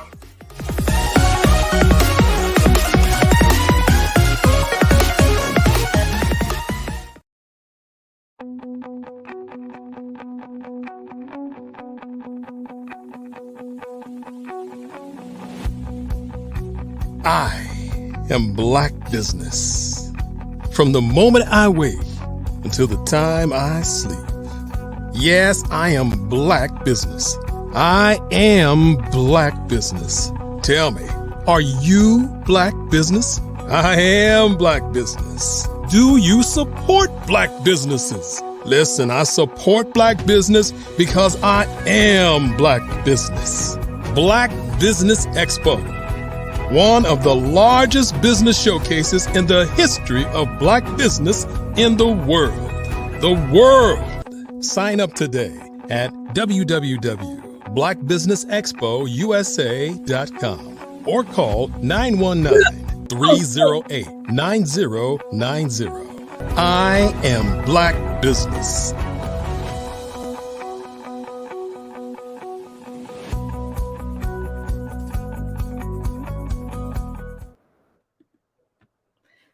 Great morning, business owners, entrepreneurs, thought leaders, and corporations. Welcome to the Black Business Network. I am Eliza Carter, known as the Emotional Freedom Practitioner and the CEO of the Breathing Experience.com. As your anchor for this morning on the Black Business Network, the Black Business Network is a 24-hour business network showcasing Black businesses, business owners, entrepreneurs, and thought leaders worldwide. We have speakers from North Carolina, London, Singapore, Africa, Japan, and cities all over the United States.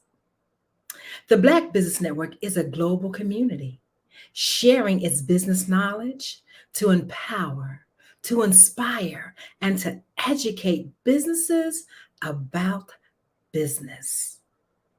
Our next dynamic speaker is the CEO of Bucata Blakemore, born Gretchen Elizabeth, but changed her name to Bucata when she was 6 years old with her parents' blessings. Bucata is known for inspirational speaking and singing to audiences all over the world. For 20 years, she has traveled the world creating conferences, music, workshops, group discussions on the importance of self-worth. She is an entrepreneur in the travel industry, and the company is Travel Bucata Style, and was part owner of the media company Fabutainment, TV on Roku, Android, and Amazon Fire Stick. Later, she and Eugene co-founded the Fave Unite TV in 2016. She described herself as a powerful creator in the universe. Welcome to the Black Business Network. And how are you today? I am wonderful. Thank you so much, Eliza, for that beautiful introduction. I appreciate it so much. You're very welcome. I look forward to hearing you. And genius is common, and I will see you on the other side. Thank you. Hello, everyone. Greetings from the Kansas City area. My name is Bucata Blakemore. I am the CEO of Fave Unite TV. And I appreciate so much the Black Business Network for having me here today. Thank you for creating this amazing platform so that we can actually express and have a place to showcase the genius that is so prevalent in the Black community. So yes, I am the CEO of Fave Unite TV. Fave Unite is an OTT streaming platform that expresses and showcases content from across the African diaspora and indigenous culture everywhere. FAVE stands for Fans, Artists, and Venues. And what we have done is created a unique way for fans to engage in unique content that comes from all over the world. I want to just really get a little personal with you to tell you why this particular platform of streaming exists. So, as noted in the introduction, I am a singer and songwriter, have been for years. I've had 4 albums produced. A lot of it is inspirational music, music that touches the soul. My passion is to use the power of my voice to move hearts and touch souls and be a positive vibe in humanity.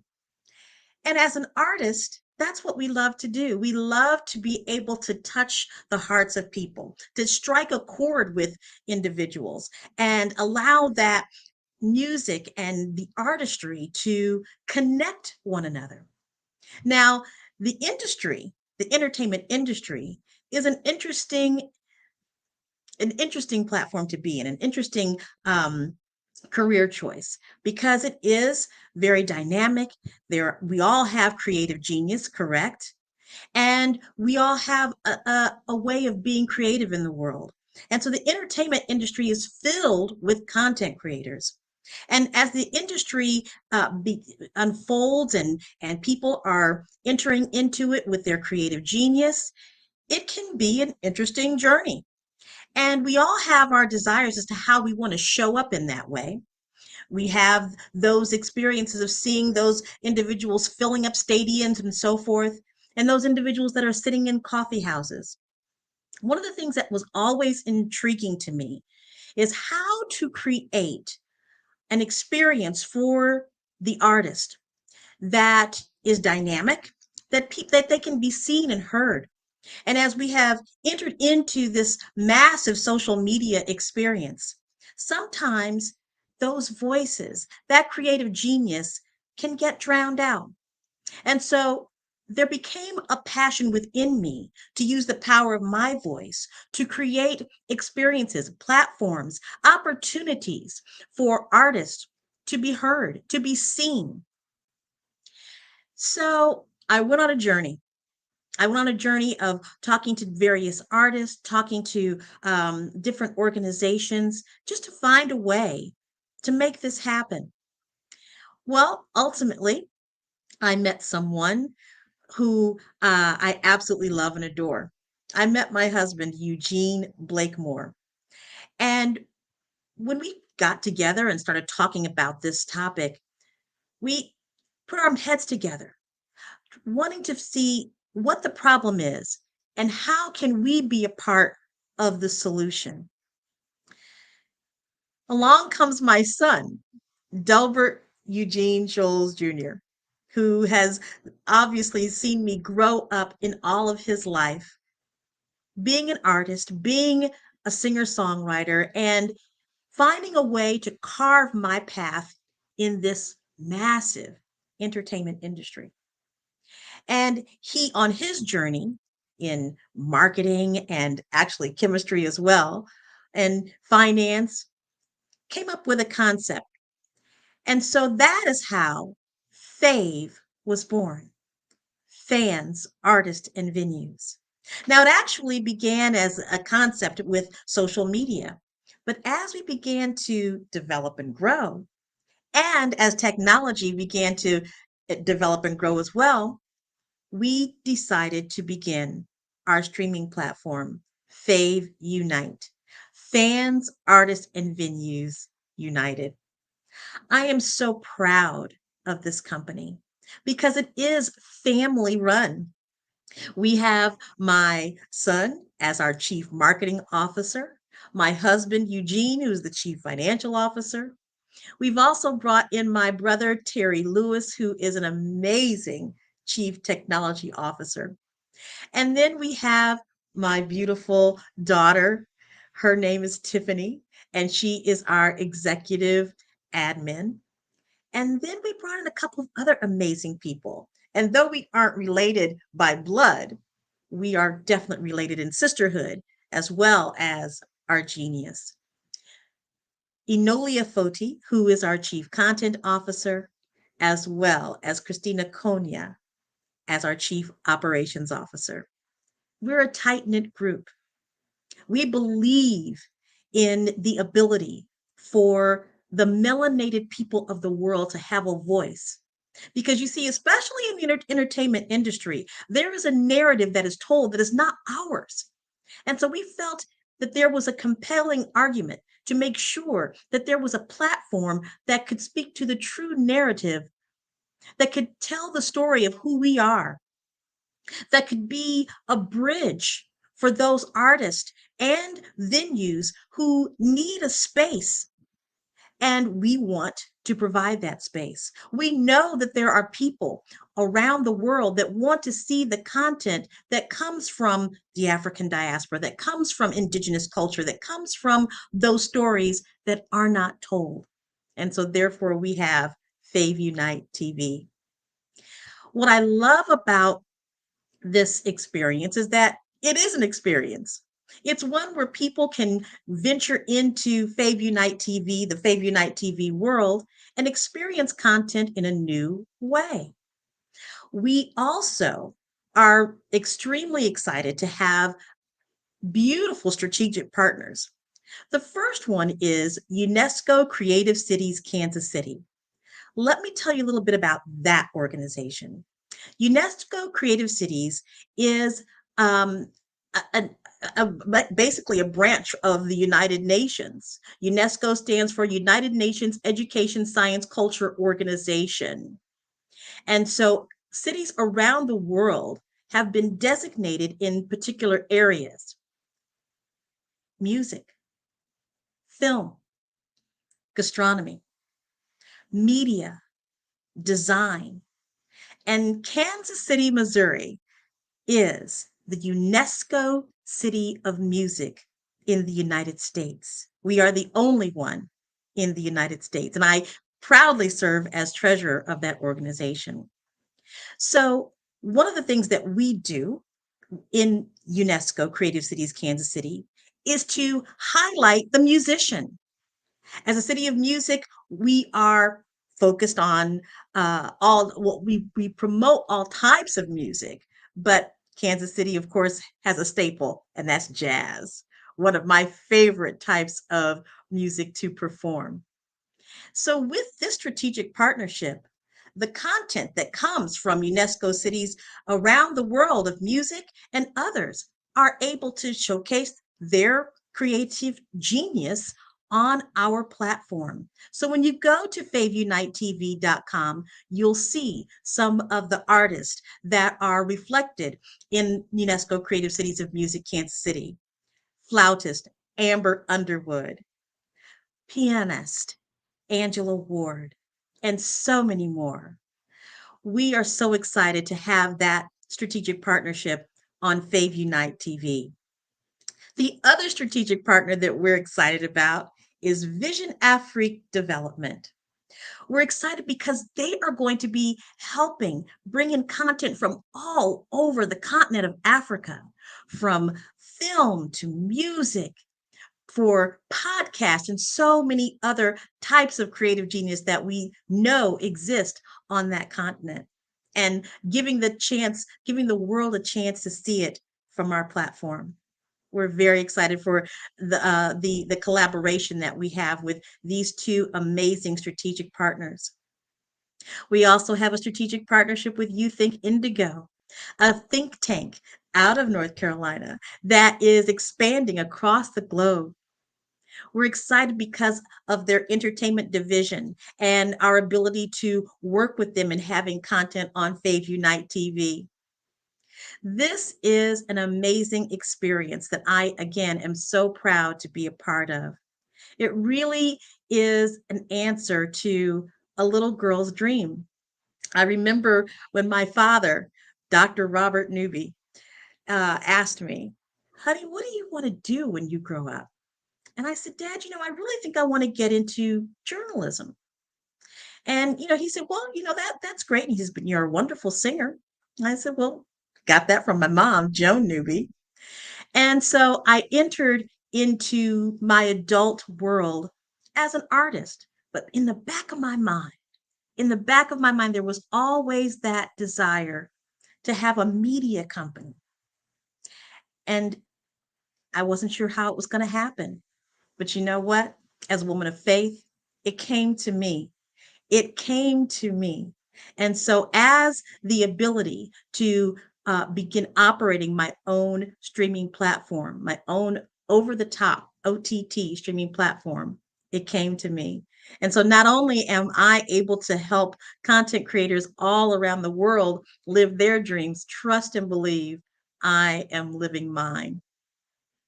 You heard in the introduction that a part of my work is as an inspirational and motivational speaker, and the ability to help people understand their worth.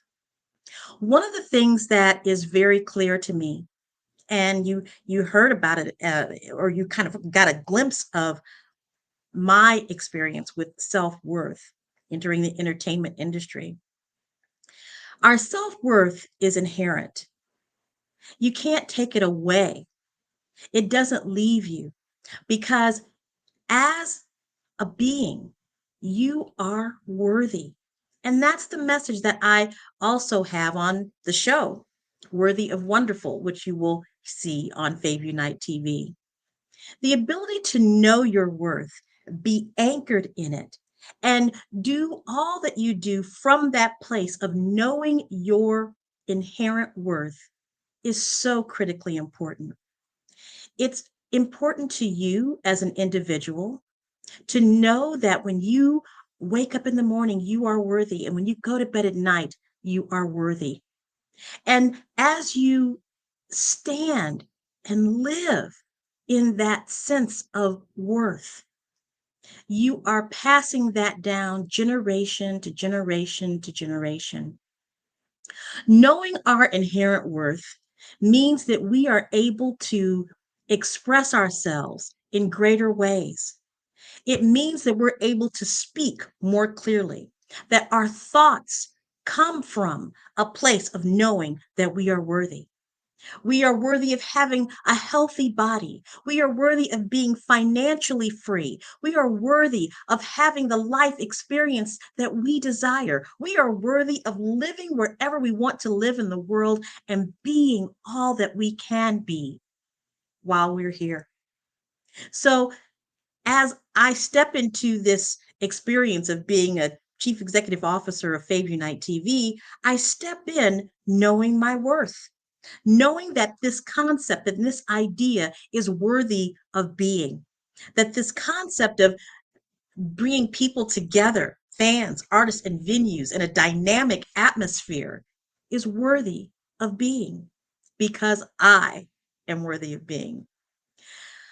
The other thing that you may have picked up on is that as a Black woman in business, in the entertainment industry or whatever, that's also a very interesting road. It's interesting because you see, we are often disenfranchised when it comes to the world of, as you saw in some of the advertisements, that we are disenfranchised when it comes to finances, education, and certainly entrepreneurship. And so it's important as a Black woman that I stand for Black entrepreneurship and that I stand for Black women in entrepreneurship. Because we have something to give, we have something to say, and we have something to market. Our ideas, our concepts, our inventions are extremely important to the world.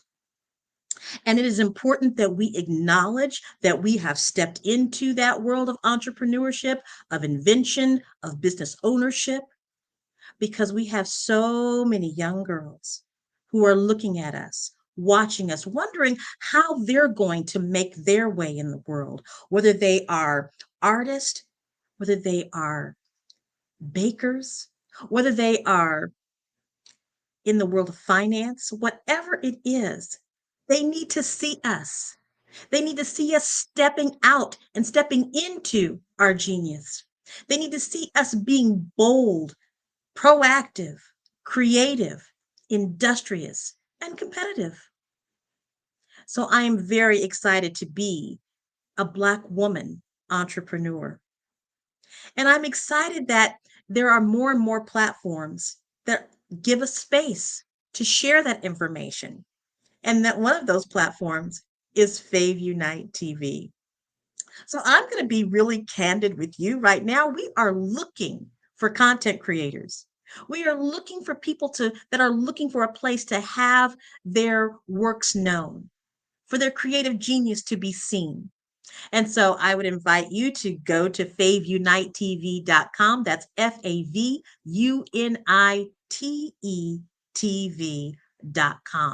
and see some of the content that is there. We're looking for Black women filmmakers, Black women entrepreneurs. We're looking for Black businesses, period, because we have a voice and a stake in the success of our people. And so I would love to have you join us on that journey. And as a supporter of Black businesses, we want you to subscribe. Yes, we do. We are offering an introductory price of $2.99. And because you're jumping in early, we're going to discount you $1. So subscribe for $1.99 on FaveUniteTV.com.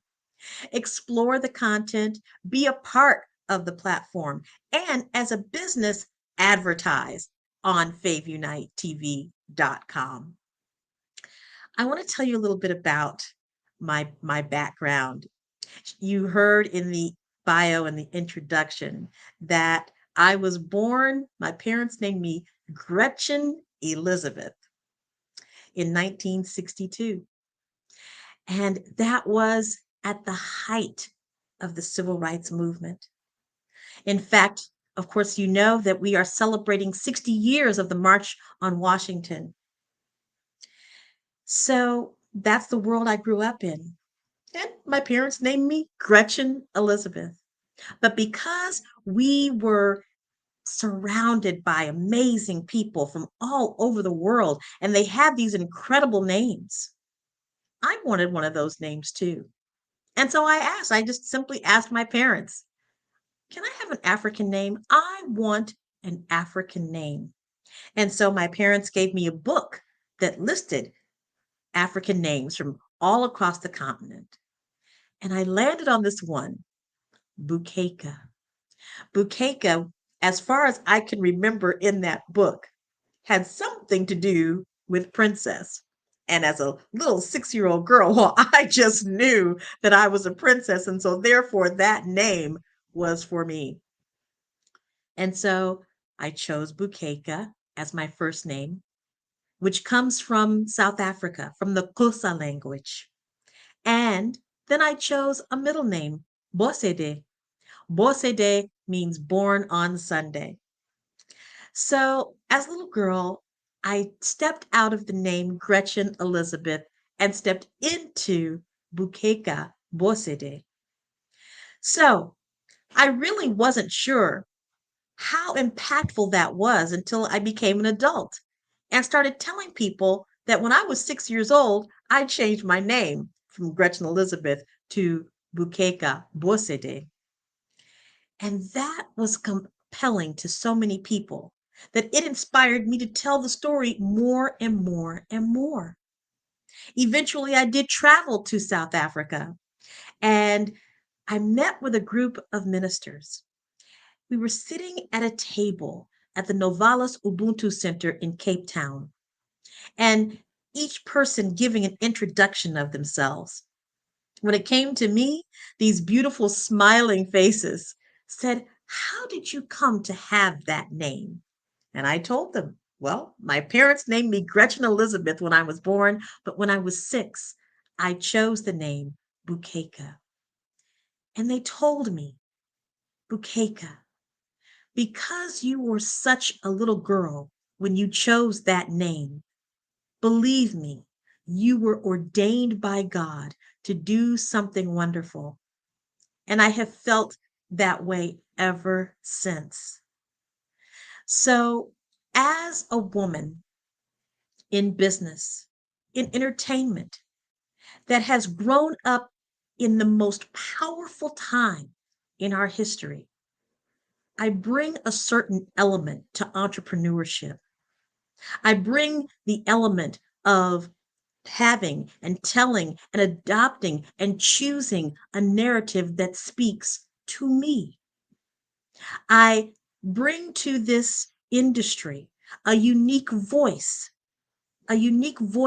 of talent, music, entrepreneurship into the world of streaming platforms. And because I have such a magnificent and dynamic team working with me, it all comes to life. It all comes to life in a way that you have not seen before. I'm very proud of the fact that there are many other channels that are focusing on the content that comes from our people, from melanated people around the world. And I am proud to be one of those platforms, Fave Unite TV. You're going to see on that channel all kinds of different content. You're going to see education and inspiration, my dear friend Enolia and her master classes. You're going to see information regarding the indigenous people of Peru from Dr. Linda Tello. You're going to see an amazing artist there by the name of Felix Fury from Vision Afrique Development. And you're going to see an amazing filmmaker by the name of Ronald Dillard Jr., who's brought 4 of his amazing short films to our channel. When We Pray on Them, The Color in Your Eyes, A Monster, as well as Unbrotherly Love. With one of the channels that were categories that I mentioned to you, Vision Afrique Development, I want to say a special hello to Dr. Sebastian Copulande, who is president of Vision Afrique Development, for having a vision to bring this content from all over Africa to come through FaveUniteTV.com, as well as our beautiful, beautiful Queen Mother, Duchess Winfred Chitonga. We are so excited to be working with them, and you're going to see more.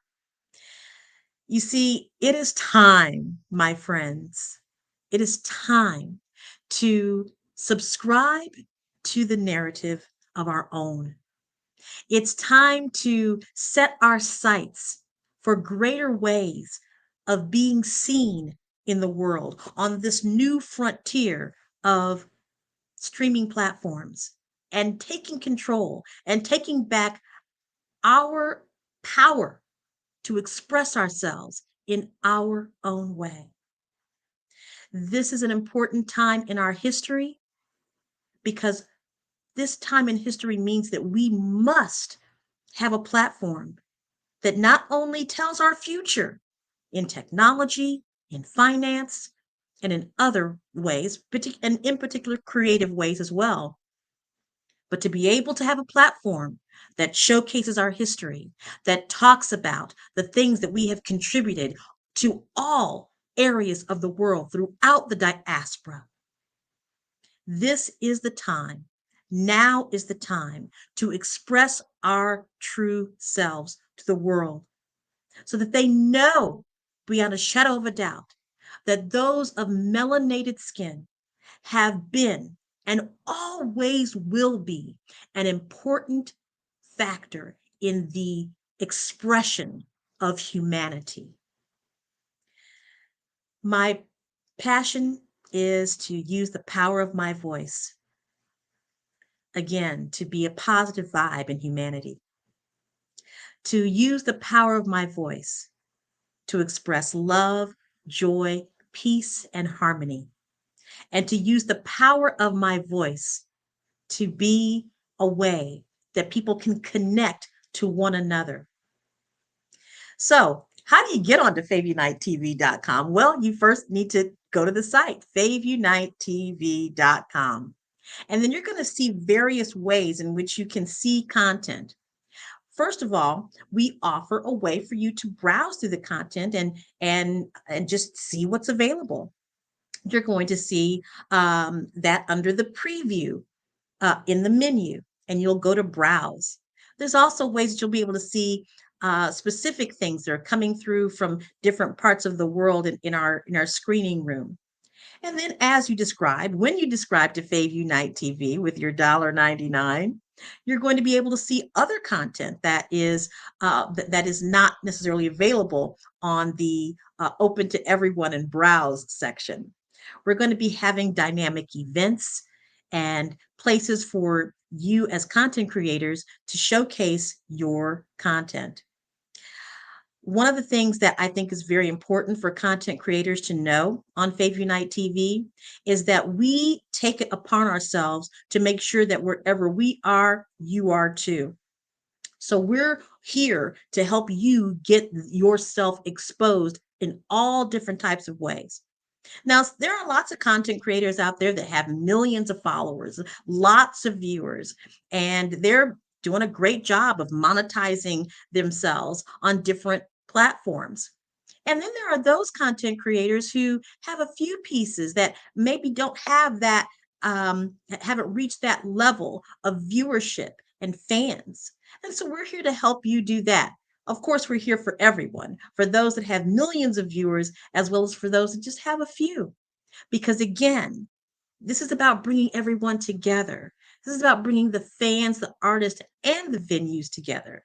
Now, as a venue, Fave Unite is a venue itself, but so is Vision Afrique Development, and so is UNESCO Creative Cities Kansas City. So therefore, you can have your platform on FaveUniteTV.com and show the content that comes in from your amazing organization. We pride ourselves on being able to work with you and determine what is it exactly that you need as a venue, as an artist. We already know that the fan wants to see unique and creative content from all over the world, so we've got that. But we want to make sure that those businesses, those entrepreneurs, for the products that you have and the missions and the visions that you have, also find a way on FaveUniteTV.com. So I invite you to contact us. You can go to our website, FaveUniteTV.com. You can email us at info@FaveUniteTV.com. This is an amazing way to contribute to and participate in the expression of the narrative that is coming from our community.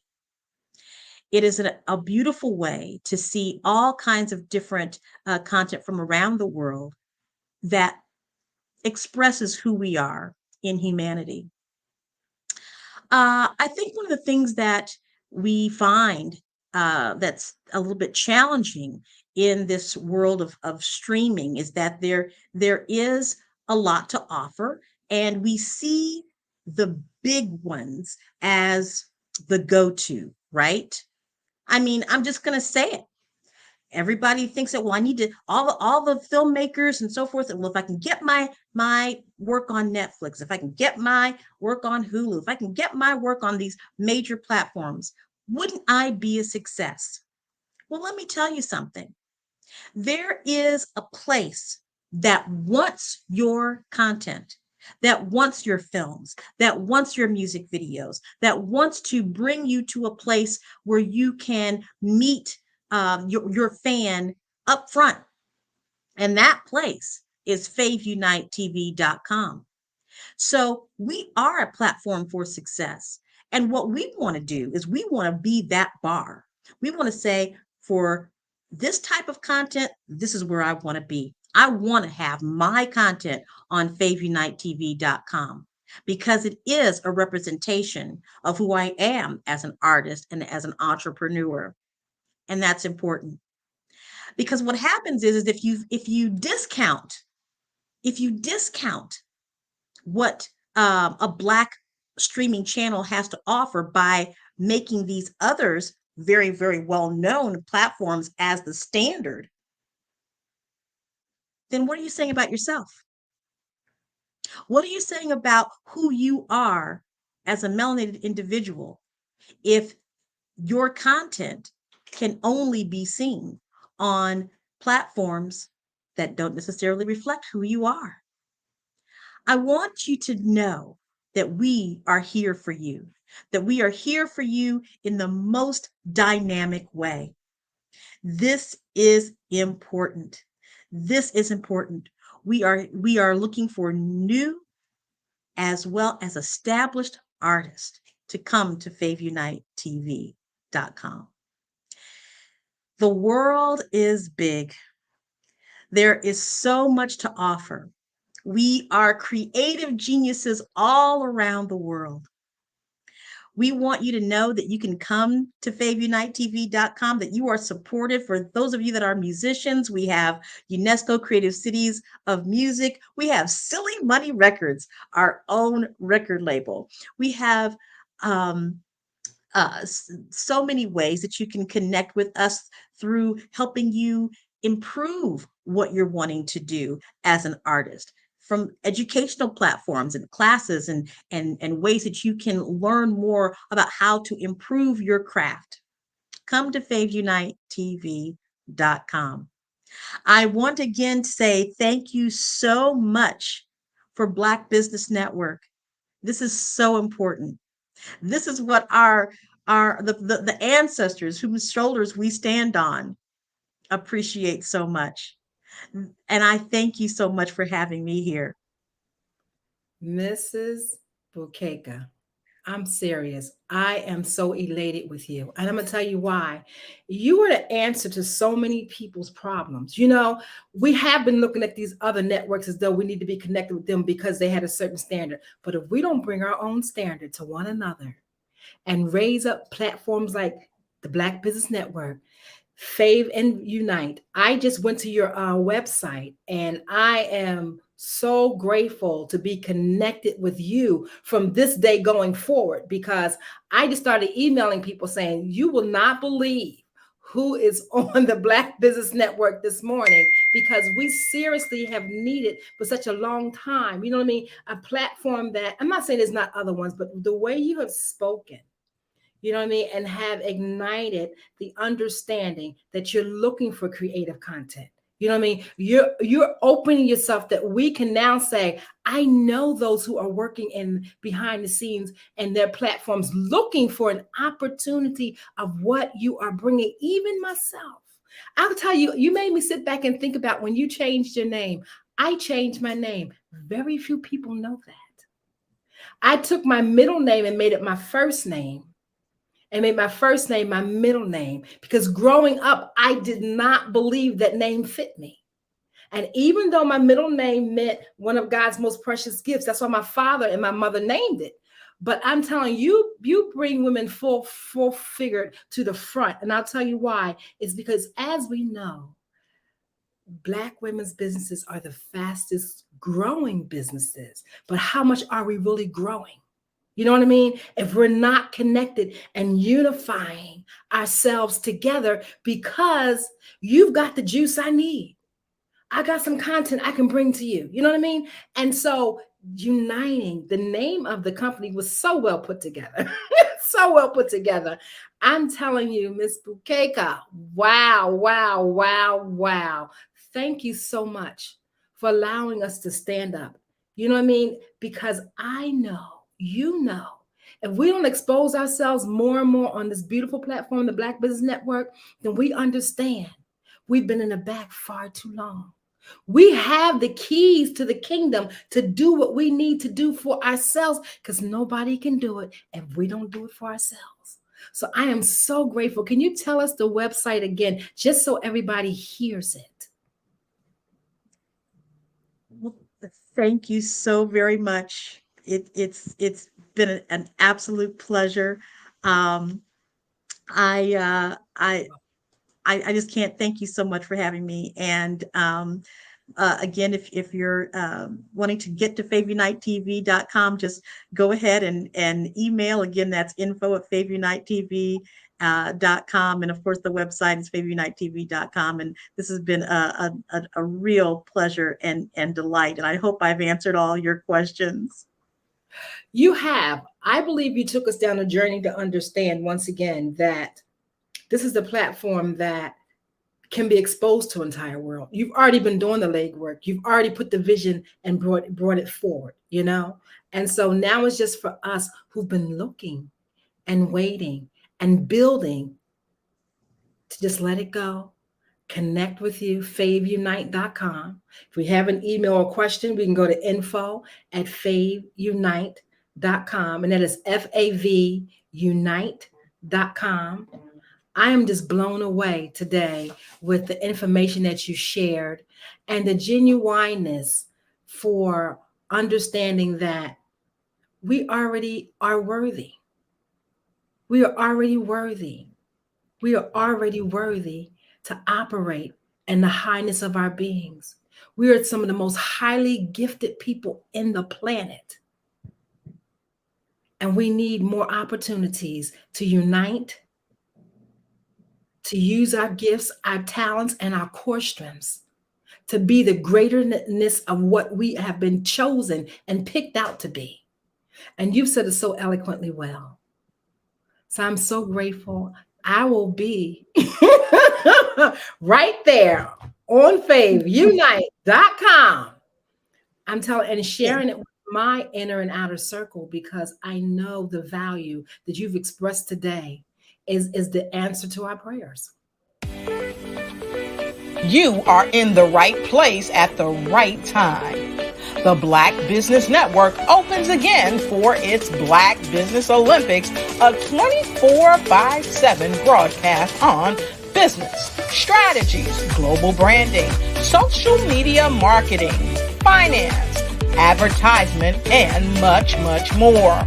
Featuring the top, most powerful entrepreneurs and speakers and thought leaders from all around the world as they gather together for this phenomenal event.